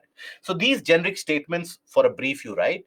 After that, straight away go for the initiatives taken by India to achieve net zero status by 2070, to increase the non-renewable, or increase the renewable energy generation by around 500 gigawatts by 2030, and so on. You can basically talk about this. Okay. Now, what is a wetland? Explain the Ramsar concept of wise use in the context of wetland conservation. Cite 2 examples of Ramsar sites from India. So this is about that, again, in the simplest of the terms. What is a wetland? So it is a kind of a region where you have, across the land areas, across the terrestrial ecosystem, you have standing water which is present, where you can have the growth of the plants also, and lot of organic biodiversity is to be found in that area. Ramsar Convention also, you mentioned a couple of words about it, that it is about the conservation of the wetlands, wise uses, about the sustainable utility of the wetlands. Okay. Kumari, in that case, if you don't know about the source of benzene pollution, see, daily newspaper reading will give you some idea, but still, I would not be so impractical to say that you will be able to solve all the questions. There will be certain questions in that case which maybe you are not very sure. So in case you are at a 50-50 kind of level, that it might be correct, incorrect, attempt them after you have attempted the 50 basic questions of the prelims. After that, attempt those particular things. In most of them, unless and until it is an easy elimination, you will go for all of them. Okay. Do knowing all the Ramsar sites hold relevance? No. Right? Absolutely not. Only the latest additions. Climate change is a global problem. How will India be impacted by climate change? How Himalayan and coastal states of India will be affected by climate change? So, here in the intro, you have to write about that climate change refers to the sudden and rapid change and the warming of the climate that is experienced in the present context due to the anthropogenic activities. The impact of it is felt in terms of food production, in terms of water scarcity, and in terms of unusual climate activities across the globe. That will be your initial portion. Then Himalayan and coastal states. How will the Himalayan states be impacted? Himalayan states, greater events of cloudbursts. Greater events of cloudbursts means more amount of landslides, greater melting of ice and snow. As a result of that, more avalanches, flash floods again in that region. The ecosystem will become very fragile in those areas, right? Then as a result of that, the rivers, the flow of water in those rivers will become discontinuous in a way, right? And the Himalayan states are also experiencing much drier conditions nowadays, due to which, for example, the drinking water streams in the region around let's suppose Sikkim, Manipur, etc., they have dried up because of the sporadic occurrence of rainfall. Coastal states, more occurrence of tropical cyclones, coastal flooding will be observed. Rising sea level will impact the coastal ecosystem also. So that is basically the approach that is required to be covered. Trick to learn important national parks. Go for the state-wise analysis in that case, but just browse through and that is the website that I have provided, Sachin. Just look at that. Avalanche basically, Sudaresh, refers to when you have a large scale unconsolidated ice and snow when they start falling down the slope with an incredible speed. Now that will generally fall into a lake or into a river, causing glacial lake flood in that area, or can cause flash flood in a certain area. What is oil pollution?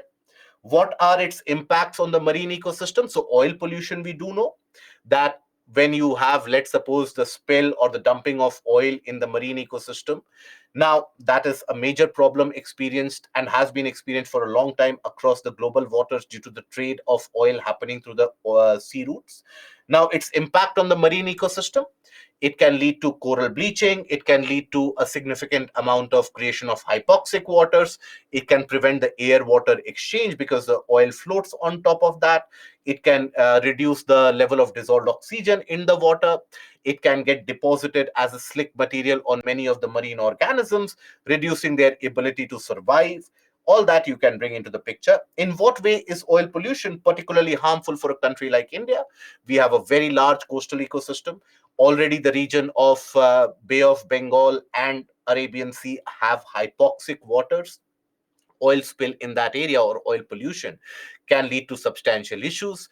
Now this oil and the pollutant of the oil, it continues to remain in the region, then it can reach the coastline also. It can damage the coastal ecosystem, particularly the fragile species which live across the coastal ecosystem. That is something which you can elaborate. If you are doing that, Shargun, on a daily basis, more than sufficient, right? And so that is where here the solution is not asked, but if you have scope, if you have the space available in the answer, you can write that bioremediation technique, skimmers basically, they separate the oil from the surface. All these can also be utilized. IPCC has predicted a global sea level rise of about 1 meter by 2100 AD. What could be its impact on India? Basically, if the seawater is going to rise, then the coastal flooding will be very imminent and very frequent. You will also have the fragile ecosystem across the coastline meeting the sudden death. Many areas will be submerged, leading to mass migrations. The fertile areas getting submerged means there will be impact on food production and the food security of the region. So these are the points that you have to highlight in these areas. Okay. Now, that basically marks the end of the entirety of this module. Now we will take up the questions that you guys have raised, the questions that you have sent it over. So we'll start with the question sent by Harsh. Harsh, okay, Gia, in 2020, there was a question on cellulose, the natural process that it undergoes. So there you have to talk about the phases of degradation and decomposition. That's it. Right. That is the best that you can do. You don't have to go into the biological aspect of the breaking of cellulose, etc. That is simply not required. Just the basic aspect. Okay. Right. And thanks for the kind words. Very kind words, Vaishna. I hope that this learning continues, and I hope over a period of time I will have more opportunity to help you guys, guide you guys. So the first question is basically from Harsh. Couple of questions. So Harsh, if you are there in the session, yes. So when we throw any biodegradable garbage, then after some time, tiny organisms are seen over it. But those organisms do not appear to come via any route. So see, many of the fungal species, for example, they end up getting transmitted from one region to another with the help of vectors also, right? Ants, for example, the fungal species will be able to get transmitted with the help. Spores, those reproduction with the help of spores, so they are carried by the wind also. So that also, and microbes, many of the times they are in a dormant state in a particular area, so that also initiates decomposition in that region. Abhishek, it would be an absolute honor, and thanks for that. Is there no harm to soil or land in sanitary landfills at all? No, I would not say that there is no harm or at all. Sometimes some leachate does get there, but that impact is substantially limited to a very small area on the top. It is in the landfill where the leachate problem is very significant. And Harsh, you have a question which many of you have shared, that is, after the completion of the course, if any concept would be missing or won't be able to be recalled, then which source is to be relied upon? I hope you will have the annotations of the PPT which you can download, so you can take a look at that. And but you guys have my mail ID also. Feel free to get in touch. I won't be always be able to reply to you immediately. See, some of you would attest to the fact that you send me a mail, I get back to you within, let's say, 10 minutes or 15 minutes. But in certain cases, it does take me some time. So you have my mail ID, so you can basically send me over. And then I have set of questions sent by Ragini. What is polar Arctic vortex? Okay, Samiksha, I'll write my mail ID also.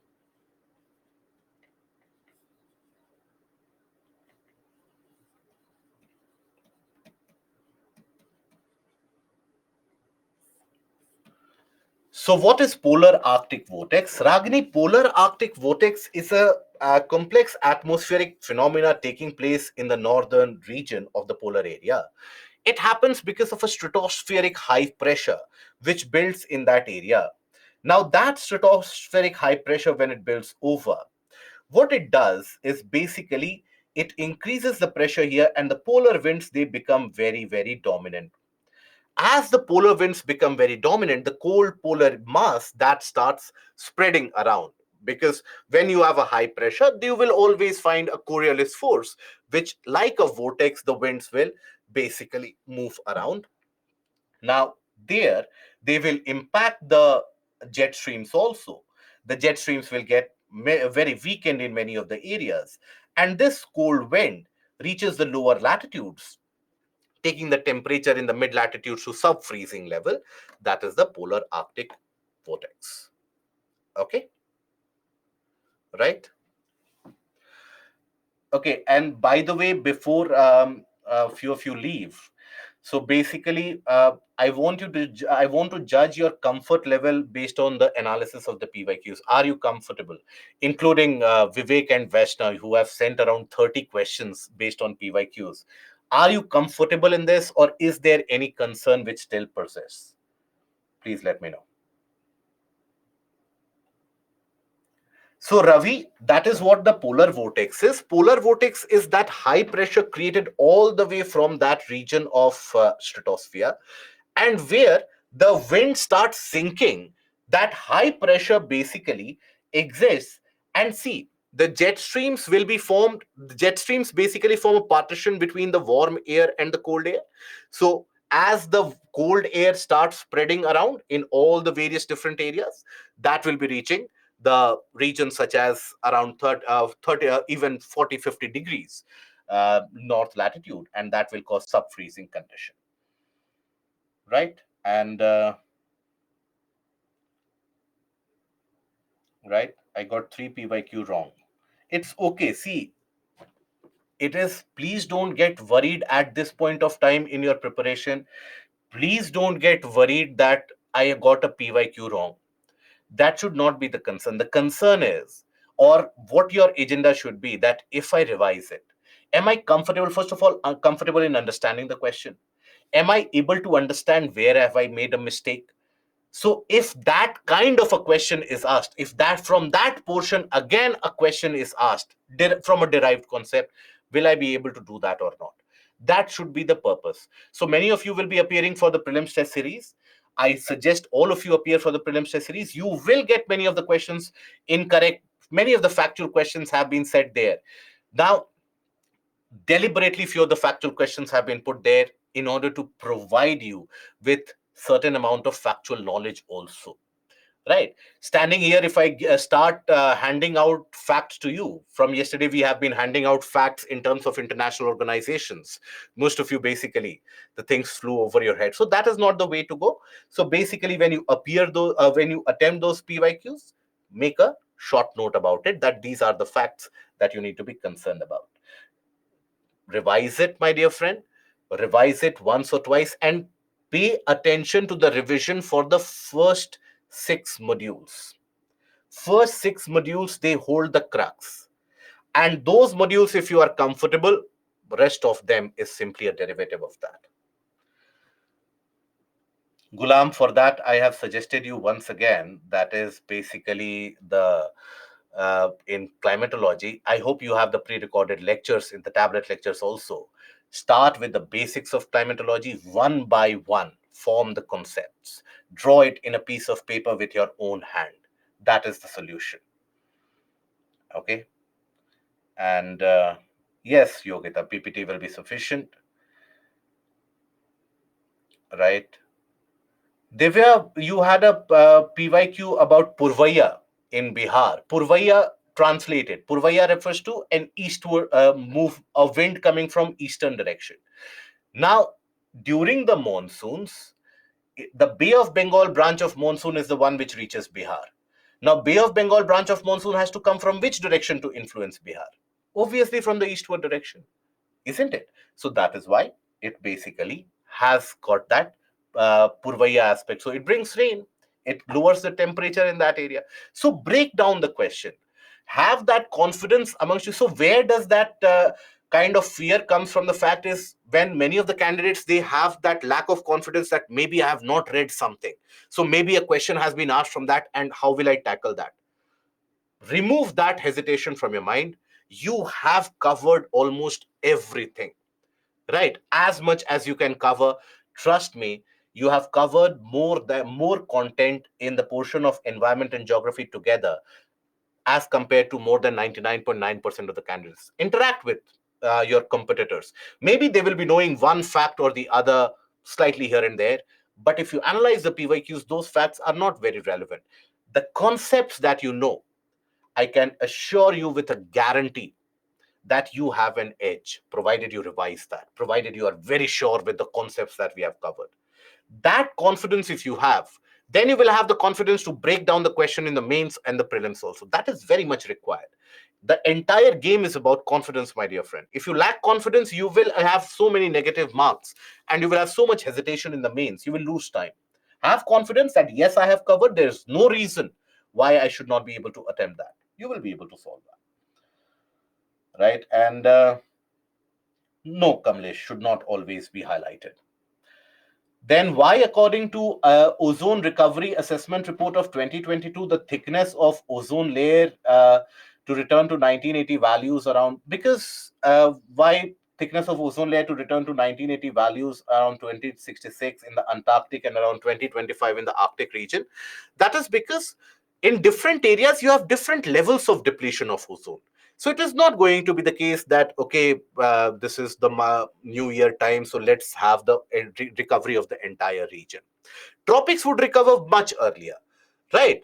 Arctic would recover a bit later, because you have the, in the low temperature conditions, you still have some amount of accumulated CFCs. So it will take some time. Antarctic will take even more time, because in Antarctic, the ozone hole or the depletion created is going to be much more prominent also. Okay. Should I have to read book? No, Saraswati, no. So, Chandrasekhar, even if some subjects are not covered till now, just ensure that you are basically, whatever you have covered, you carry out multiple revisions in them.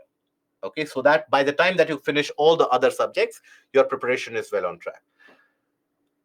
Sovereign carbon, basically, Ragini, the sovereign carbon, the concept of it is that by the aspect of preventing deforestation as per the Red Plus campaign, if let's suppose you prevent deforestation, you will be able to save significant amount of carbon emission. And that is basically the carbon which is referred to as a sovereign carbon. Okay. And Shubhangi, technology transfer is basically when you, let's suppose you have a technology, US has got, let's suppose, a technology to have a very efficient electric battery which can be used for electric vehicles. Now India has got a problem of pollution in transportation emissions are very high in India. So if US transfers that technology to India, we will be able to manufacture electric vehicles at a very low cost. But US doesn't do so. Why? Because then it will lose its economic edge over the other nations, and US sees India as a kind of a direct competitor in this area. That is why the developed countries are reluctant to do so. Shubhangi, then despite widely shared views on quality of environment, interaction amongst international communities suffer due to lack of collective action, can a balance be achieved? Over a period of time, I think it will, all the countries are initiating a movement towards that balanced environmental movement and balanced environmental emission and care. So that is the general movement, direction of movement that you observe. So you have to be hopeful for the future, but that will come into place as developed countries take more responsibility. Otherwise, eventually it will come. It comes at what cost?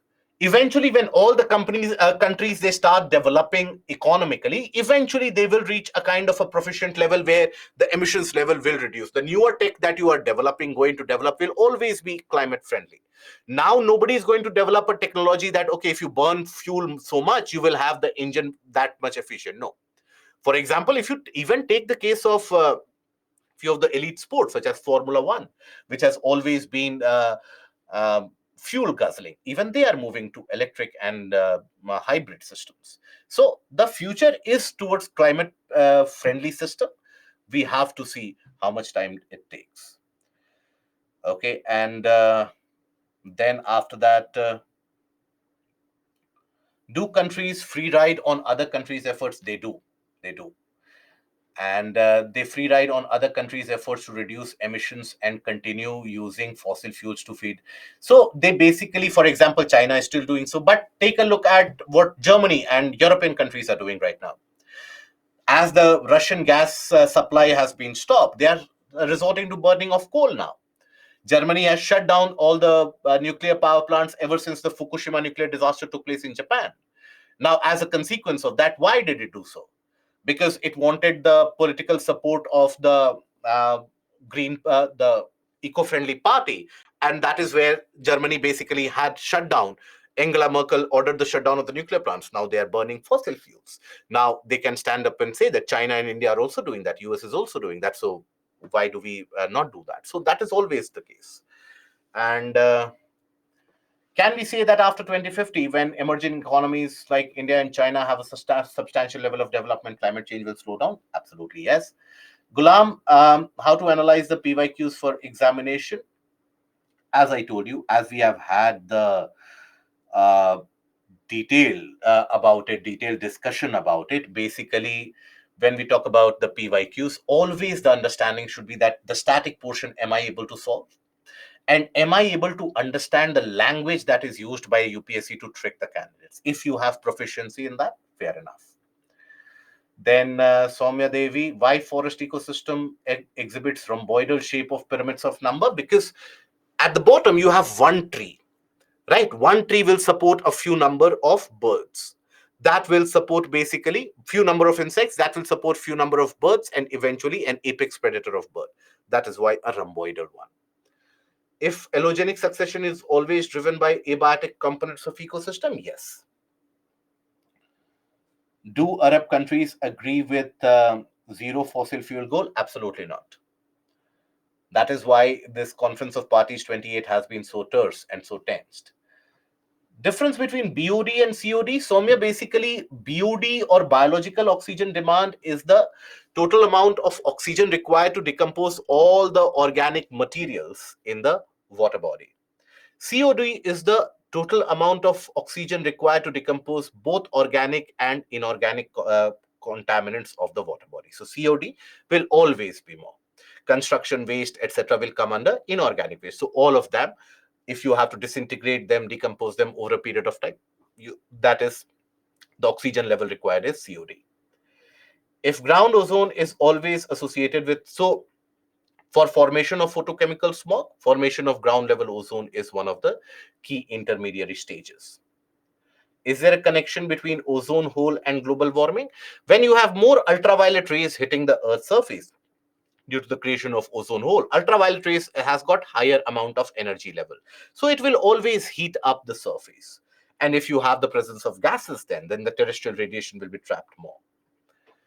Okay, and Aniket, how acid rain can impact the atmosphere?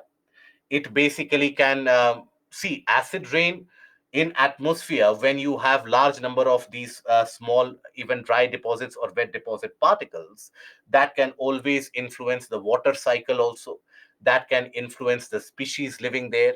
The plants which absorb that air from atmosphere, they will be impacted by it. Then concept of EPR, it is said that producer and importer is responsible for collecting and treatment of waste. Why some part of the waste is, the government takes care of a lot of waste as per the municipal government, municipal departments, they do take care of that. But when it comes to the e-waste, when it comes to, so you have to promote responsible production eventually. And only way that the companies will go for a responsible level of production is if they have to cater to their own waste management. Then they will realize that, okay, let's use eco-friendly products. So it is, the EPR is a way to nudge these companies to go for eco-friendly production. Biodiversity hotspot, Aniket, is basically those areas where the amount of biodiversity that you find on the ground is going to be very substantial, very large number, right? So there are two conditions: at least 1500 vascular species of plants to be found, and that area should have suffered at least 70% of the loss of biodiversity. So at least 1500 original species or endemic species of plants should be found in that area. That is a necessary requirement. The various types of convention protocol agreements, how to get a hand of it. Take a A4 sheet paper, write it year wise. International conventions in one side, start from the Stockholm Convention, and then talk about the portion of national legislations. Now, international conventions, let's suppose UNFCCC. UNFCCC, what are the protocols? The Kyoto Protocol, Paris Agreement, Montreal Protocol, the amendments in a separate page, UNFCCC in a separate page. So like that, you will have 3 to 4 pages of A4 sheet paper. Revisit them every 10 to 15 days, more than sufficient. Okay. And Nutan, can acid rain be man-made? Yes, absolutely. If you spread certain chemicals aircraft pollution, etc., they can lead to acid rain. Always. Ecosystem engineers, Sirti, is basically, when we talk about ecosystem engineers, these are those particular species which modify the ecosystem around them in order to adapt, in order to live and survive. They end up modifying the ecosystem around them. So these are your ecosystem engineers, right? So, for example, a plant, when it grows into a tree, it will have different kind of ecosystem. A small plant has got a different ecosystem around it, different species, different biotic factors around it. But when it grows into an adult mango tree or a jackfruit tree, it will have all sort of different mechanisms working for it. Different larger species will come there, different set of decomposers, parasites will come there, right? So these are your autogenic. And then, for example, you also have ecosystem engineers such as beavers, which physically they will be able to build a dam for the growth of, for the stagnation of the fresh water, where they can raise their young ones. Okay. Then Vani Jain, what is the difference between national parks and wildlife sanctuaries? So, wildlife sanctuaries generally are species specific. National parks, you are able to conserve the larger landscape. When we talk about the national parks, the level of protection is much higher. In the case of wildlife sanctuaries, the number of protection is lesser. And then Varun. Varun, are you there in the session? So, do let me know if you are there in the session. Then I will, after that, I have the Herculean task of around 30 set of questions which have been sent by Vaishna and Vivek. So Varun, are you there in the session? Do let me know. Then I will take up your questions. So before that, I will take up the questions by Vani. I have taken your question. Now I come to the questions of Vaishna, first of all. Basically, one of the responses to abiotic factor is regulation, whereby some organisms can maintain homeostasis by physiological and sometimes behavioral means. What a physiological means, thermoregulation and osmoregulation. Behavioral, basically, they try to become, let's suppose, nocturnally active. They tend to go for a certain kind of mechanism in terms of food eating habits. Sometimes they are able to slow down their metabolism rate. That is the case. Okay. So, okay, remaining of you whose doubt has been addressed, who don't have any doubts anymore. So for all of you, please, that will be the end of the session. So there is no point lingering around. But if you want to understand what are the questions which are being asked, which are being addressed, please do stay around. And after that, you can end the session. So that is the question about behavioral. Species that respond to abiotic factors by conformation change their body temperature with the ambient temperature. Are all these species cold-blooded? Most of them, majority of them. Does water bear carry out diapause? Yes, a form of diapause. Difference between a marshland and a mangrove. So basically, a marshland can be found across the side of the river also. If let's suppose this is your river, which is draining here. So this here you will find marshy land, but not necessarily a mangrove there. Mangroves generally are found in intertidal areas in the coastal regions. That is where basically you'll find the mangrove ecosystem. Does the same species always re-establish itself as a climax community after every new cycle of ecological succession? No. It can happen that you have new speciation, or in a certain area different kind of species depending upon the local climate. For example, in the region of Australia, eucalyptus is one of those climax species. Now, that is endemic to the region of Australia. That is not something that you will observe in the regions of Europe. So it is dependent on the region also. Then cold water corals found in deeper water do not have zooxanthellae. Yes, we know that warm water corals lose their zooxanthellae, return to the original white exoskeleton. So when we talk about black corals, they have jet black or dark brown chitin skeletons, not the origin. So that is the kind of species variation, genetic variation. Genetic variation exists in all species, Vaishna. Genetic variation, for example, why is it that Siberian tiger has got a larger size as compared to the Royal Bengal tiger and a whitish color? So that is a genetic variation that the species have. And there at the depth, at the bottom where they grow, now their calcium carbonate is not always available. So that is why you won't find always the presence of the whitish calcium carbonate exoskeleton. And the warm water corals, they develop that exoskeleton also to attract the zooxanthellae. The black corals, they don't have that requirement. They can, black corals, many of them can live for 1,000 years and more. Okay.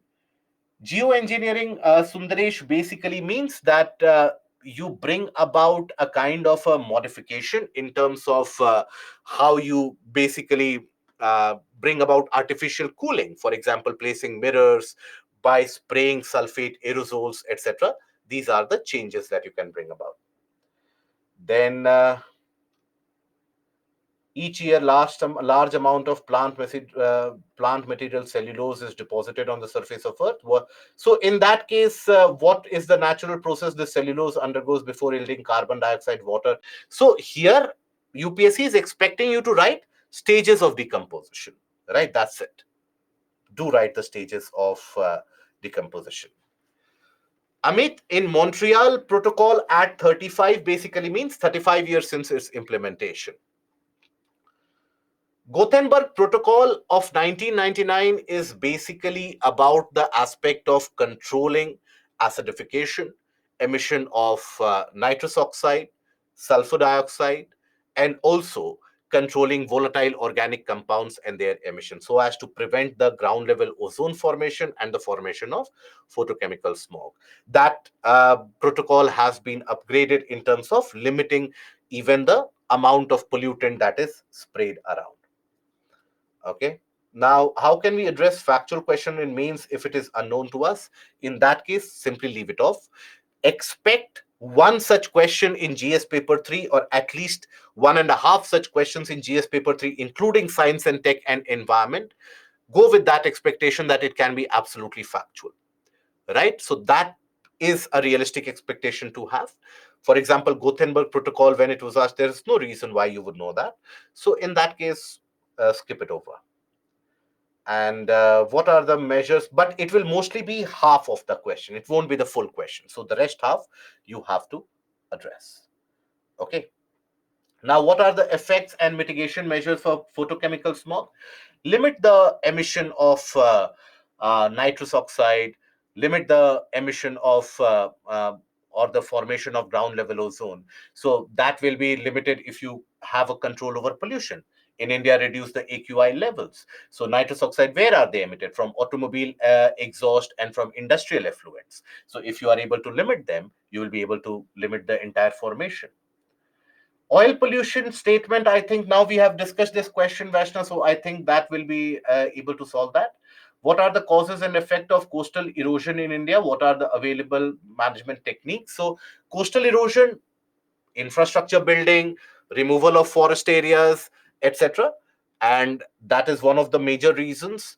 That is population pressure, etc. Now, what are the measures to prevent it? You can have sandbar construction in certain areas as a preventive method. Then you can go for afforestation programs where you can introduce the genetic variety of mangroves in that area. That will also prevent the advancement of the sea rise in those particular areas. The key features of National Clean Air Program is to limit the PM 2.5, PM 10 emissions overall, and around 132 cities are covered under this. Now, the emission levels across the various different parts have been controlled by that. Okay. And thanks everyone, meanwhile, for the kind comments. And Pratik, environment has every day any news there. So do revise it on a monthly basis if you can, with the help of the monthly magazines. And then coastal sand mining, whether legal or illegal, pose one of the biggest threats to our environment. Yes, because if coastal sand mining takes place, then as I told you that in between the intertidal zone, you have many of the critical habitats for the, it is an ecotone, so you will have an edge effect there also. Many of the species, for example turtles, etc., they won't find a perfect suitable ground to lay their eggs. Many of the bird species, they rely on that coastal ecosystem for their food also, so you will have a larger impact in the food chain as well. So there will be a kind of a further incursion of seawater into the inland areas, further destroying the ecosystem inland also. Carrying capacity of an ecosystem as relevant to an environment, basically you cannot, what is carrying capacity? Carrying capacity is what is the load that the ecosystem can take without crumbling or having a destruction in the terms of ecosystem services that it provides. So that is where, if you have the development ensuring, let's suppose that the wetlands are maintained, the ponds are not destroyed, the floodplains of the rivers, they are maintained, if you have a sustainable development keeping that in mind, then you will have the ecology also being able to maintain its aspect. Then before Namami Gange and National Mission for Clean Ganga programs, why were there a mixed results? Because of the sources of pollution, non-point sources of pollution were quite significant. Namami Gange and the NMCG coincided with a kind of a significant success of the Swachh Bharat Abhiyan. Total sanitation campaign, or the Nirmal Bharat earlier, was not that successful. So that is why. And for example, you have certain schemes such as Furti, which have also worked, where technology upgradation in the handloom sector, etc., they have reduced the emissions and effluents in the river Ganga. So the development and the cleanliness of the riparian areas, or the riverine regions, or the regions in the river banks, they have also helped. What quantum leaps can help in better preserving the establishment of more sewage treatment plants, ensuring sustainable agriculture without these phosphates and nitrates is carried out in the region of the banks of river Ganga. These are few of sand mining. Illegal sand mining is not carried out. That is basically one of the facts. And then definition of marine pollution talks not only about the introduction of substances, but also that of energy. That is basically, if you release hot water into the marine waters, that basically is disastrous for the marine environment. And what are the impediments of disposing the huge quantities of discarded solid waste which are continuously being generated? How do we remove? So waste segregation, then into organic, inorganic waste, the limiting the level of contamination, ensuring better waste logistics. So the aspect of integrated waste management.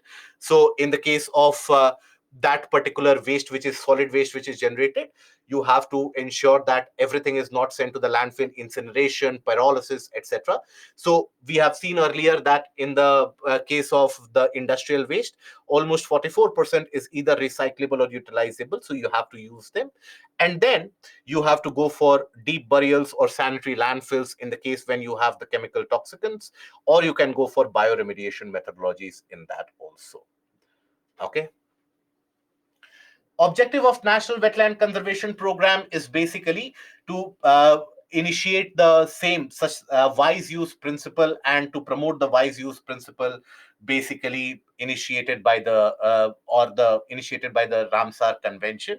So that wise use convention has to be promoted, and wise use principle has to be promoted, and better conservation, recharge of groundwater, contamination of groundwater does not take place. What are the key features of National Clean Air Program? I think we have already discussed that. Basically, limiting the amount of PM10 and PM2.5 pollutants, greater level of monitoring that is also carried out across around 132 cities. Global air quality guidelines, basically, Vaishna, again, a part of those relevant current affairs, where as per the new guidelines, almost the entirety of the country comes under the polluted areas. So that prescribes limit for the amount of various different gases which you are emitting into the atmosphere. And accordingly, a graded response action plan should be initiated by the local governments. Okay. Now, what are ecological and economic benefits? Ecological benefit, you will have lesser eutrophication, lesser soil contamination of being an organic state. Economic benefit, the agriculture can be much more diversified and much more fruitful in that case. Hazardous waste, should we also mention hazardous e-waste in addition to the? Yes, you can mention. Fat soluble and water insoluble nature of POPs, persistent organic pollutants, means if any pollutant is fat soluble, basically it will be it will be present in the fatty cells of the body. So let's suppose from a mother's milk to the infant, it will be transmitted to the fatty cells, and fatty cells, they persist in the body for a very long period of time, so the contaminant will also remain in your body for a very, very long period of time. But when we talk about water soluble contaminants can be drained out by the digestive system of your body, so it will not persist. Bioaccumulation will not happen. So, water insoluble, fat soluble nature of POPs means that bioaccumulation will be a significant case. Why CO2, despite having a lower potency than gases like CH4, is considered to be more dangerous? Because its abundance, it is present in large quantities and is present for larger duration also. One of the outcomes of deforestation is that it disturbs the rainfall pattern. This leads to short spells of very heavy rain followed by drought conditions. Yes, but then that is not always the case of savanna. Savanna does not mean that today you will have high rainfall and then 10 days dry, then again very high rainfall. Savanna means you will have, let's say, a couple of months of rainfall and then 5 months or 7 months of very dry condition. In deforestation, that is not the case. Deforestation means, for example, in the month of December, let's suppose you will receive on today you will have 10 centimeter. After that, so 10 centimeter means floods, flash floods. Then after that, 10 days absolutely dry. By 15th day, you are in a drought-like condition. Soil becomes very dry and is able to be moved very easily. Then again, excess rainfall. Everything drains very easily after that. So it is very different. Okay. Rising sea level. What is the impact that rising sea level will have? That will basically lead to uh, danger for food supply. Food security will be hampered. Coastal community of the ecosystem will be hampered. Coastal flooding will be common. Then storm surges will impact the larger population. That will be few of the impact. Himalayan and coastal states of India, how they are impacted by climate change, I have answered. Peregrine falcons, they basically consume the young ones, and these young, or not the young ones, but rather the small rodents which feed on the crops and the crop products. If the crop products have pesticide load, then that gets into the rodents also, and then the peregrine falcons, when they consume that, there is a nervous damage, the nerve cells damage, and that is where they start dying. So if the population of peregrine falcons is decreasing, that means there is some amount of contaminant in the case of the rodents that they are consuming, and that is mostly associated with pesticide load. Can we say that among the different types of species, flagship species is an artificial category? Yes. Features of an important species found in the Himalayan biodiversity hotspot. So you will find high altitude, for example, you will find ibex and ungulate species, mountain goats you will find. Amongst the plants, you will find various species of mosses, lichens, orchids you will find in that area. Then medicinal plants, many of them you will find. Snow leopard, brown bear is something that you will find to be present in that area. Butterflies migrate from eastern ghats to the western ghats in the winter, because during that time of the winter season, the eastern ghats, they tend to be drier, and you have the flowering plants to be present in large abundance in the region of the western ghats. Okay, so that takes me to the end of these set of questions that you had asked, Vaishna. I hope that is something which is now understood. Now coming to Vivek. Vivek, my dear friend, you have also been kind enough to send around 35 questions. So basically, many of those questions, Vivek, they are subjective questions. About 33 questions. Many of those questions are subjective in the sense of describe, elucidate, etc. So I won't be going into the details of that. So climate action measures at India Global Forum in Dubai, Minister of Environment, Forest and Climate Change Bhupender Singh Yadav delivered a comprehensive address. He outlined India's commitment on climate action, emphasizing the country's achievement and future endeavors. Discussed the key points of his address. Key points of his address. See what the minister has declared in the address. Why is that relevant, my dear friend? That is not at all relevant. What is the address that he has given, etc.? Wait for around 13th of December. 13th of December is when you will get the complete gist of what has been the progress made in COP28. That should be the sufficient one. In COP28, what is the extractable amount out of it? What is useful for your examination in COP28 is the fact there has been a health initiative for which India has not participated. And then, secondly, the fact that a loss and damage fund has finally been substantiated. That is the only thing that you have to talk about. Other than that, when you talk about India's commitments, UPSC is not going to ask you that what was the progress in 2022, right? Let's suppose you are appearing for the exam next year. You are expecting the question in the month of September, October 2024. Do you think UPSC will ask you the question that what was the progress that Bhupender Yadav delivered the speech in 2023 December? Describe about that. No. So the parliamentary or PIB has got that detailed analysis point wise manner before the mains examination. 15 days before the mains examination, do visit the PIB in terms of updates on environment and environmental status, pollution level. More than sufficient, Vivek. Okay. Now, cyclonic storm Midili and Michong, which grazed past Sundarbans before making landfall by Michong in Andhra Pradesh. Environmental impact of Midili and Michong is that the sea level rises significantly, so the coastal ecosystem, because of the high winds, they get impacted. Many of the trees, they get uprooted, and these are the critical trees around the mangrove population, etc. If they get uprooted, that impacts the ecosystem in that area also. Other than that, there is significant amount of coastal flooding which can impact the hatching of the eggs of many of the turtle species, etc. These are the environmental impact. Then survival of green algae in extreme conditions. A young researchers have decoded molecular mechanism behind the survival of one of the smallest green algae in extreme conditions like saline soda lakes. Discuss the significance of this research. There is not much significance of this. There has always been speciation. In the harshest of the conditions, there has been speciation. But this also indicates that if the algal population, the different species of algae can survive there, they can serve as foundation species, and that can be used even in areas to establish a vibrant ecosystem. Let's suppose in the areas around the lakes in high altitudes where we have high rate of evaporation, for example, Pangong, so etc., that can be brought to bring about a kind of a biodiversity in that region also, right? So again, you have asked a question about the speech of Bhupender Singh Yadav. Please don't concentrate on what is the speech given out by the minister at the way. Parliamentary discussion, if it is there, pay attention to that. Other than that, ignore it.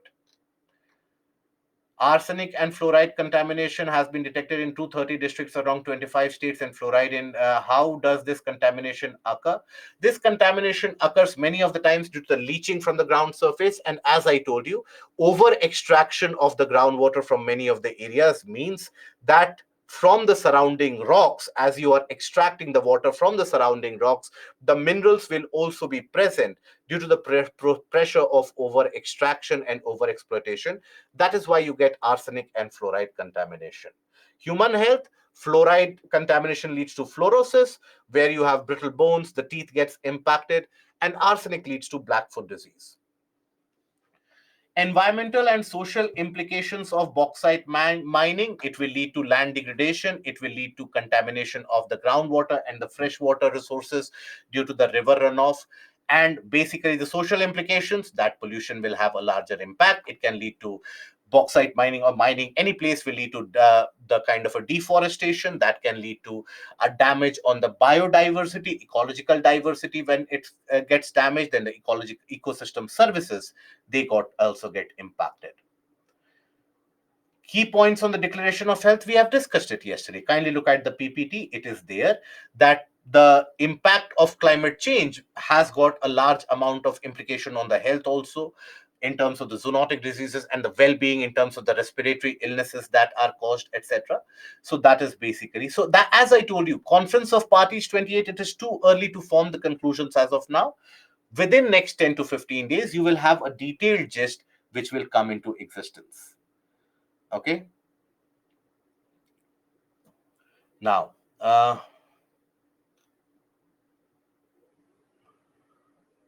Indian government has given the green light for the submission of country's third national communication and initial adaptation communication to the UNFCCC. Again, see, please understand, this is basically the aspect of what is the government submitting. So, what I am, Vivek, what is the question in this? What is India's third national communication? What do you want to get an understanding about this from here? I'm unable to understand the larger purpose here. See, again, I will say for you, the COP28 meeting, wait for 15 days. That is more than sufficient for you to have some amount of conclusion about what are the details. Now, the details coming out of the COP28 are too hazy to make any conclusion whatsoever. Discuss the role of community forest governance. If you have community forest, it will increase the green cover, and that will lead to increased carbon sequestration, and it will also improve the biodiversity. UNCCD sheds light, recently launched report, shed lights on alarming impact of drought worldwide. Analyze the key findings of this. Where have you got these questions, my dear friend, from? Vivek, please be very honest. This is the last session. Where did you get these questions from? Analyze the key findings of this report and discuss the strategies to mitigate the impact of drought. Basically, when we talk about the aspect of desertification, desertification basically, here you have greater utilization, excessive utilization from the portion of the groundwater, and that is what leads to the dry conditions in many of the areas, due to which you have drought like conditions which are prevalent in many of the regions. Okay, and strategies to mitigate the impact of drought, you can go for watershed management, you can go for groundwater recharge, rainwater harvesting, and that will improve the amount of water level in the portion of the underground aquifers also. India is home to several biodiversity hotspots. Can you name them? You name them, Vivek. What are the biodiversity hotspots which lie in India? Let me know. You have attended the session. Do let me know. Or have you missed that session and now you are asking that question? What are the biodiversity hotspots which lie in India? I want Vivek to answer this, because I think I've seen this question somewhere else. Yes, Aditya, the Western Ghats in Sri Lanka is a biodiversity hotspot. So, Vivek, what I gather from your questions, that what are invasive alien species, example of such biodiversity hotspots, you are saying gharial and dolphin. Gharial and dolphins, these are species, my dear friend.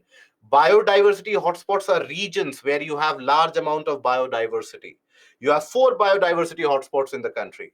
So, see, answering these questions will answering right now. Obviously, when you have that much amount of doubt that you are saying that biodiversity hotspot is gharial and dolphin, so obviously you are very far off from the portion when we talk about that you have 4 biodiversity hotspots, that is the Himalayan, Indo-Burma, Sunda land, and the Western Ghats and Sri Lanka. What I would recommend you, Vivek, listen to this carefully. I have recommended this to you in the previous batch also. Please don't pick and choose amongst the lectures that I will listen this for 15 minutes and then I will, after that, I will listen to another 13 minutes. What I would suggest to you is be honest to yourself. Listen to these lectures. The recorded lectures are provided to you. Have patience. Listen to this from module 1 to module 10. Trust me, we have covered all these, discuss the challenges associated with e-waste management in India. We have discussed that challenges associated with e-waste. You don't have recycling conditions, you don't have the market mechanism, you don't have the kind of let's suppose the commodity trading, you have large influence of the unorganized sector. So right now, me dictating the answers would be like preparing a kind of a guidebook that from here, if the questions are asked, I will be able to answer that. But these subjective questions you will be able to attempt when you clear the prelims, my dear friend, in all honesty and in all modesty. For that, please listen to the lectures, because clearly there is something amiss. If you think biodiversity hotspots are gharials and dolphins, you are large way off from the reality. Listen to the lectures carefully, slowly and steadily. If you need to revise those lectures, revise it again. You have my mail ID. Any point at the lecture if you find a difficulty, please just get in touch. Okay? What are invasive alien species? Vivek, let me know. Example of invasive alien species. Give me an example.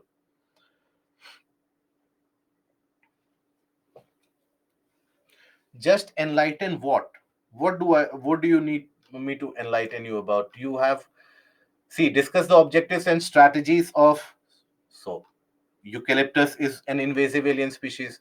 You have talked about, can you provide example of invasive alien species? So you yourself are able to provide the invasive alien species. So the local ecosystem, they modify the local ecosystem. Okay. So do attend the sessions, Vivek, which you have clearly not attended. No disrespect, but basically you have not attended. Be careful. Everything we have covered, look at the recordings. You will be able to understand. If you are unable to understand, do get in touch. I will ensure that whenever you try to get in touch, you will be able to get in touch. Okay? So, right? And then in the meanwhile, I think I have ecological disadvantage of desalination plants are not very significant. Desalination plants won't have that ecological disadvantage other than the heat generated in the surrounding areas. So it is basically going to be beneficial. Okay.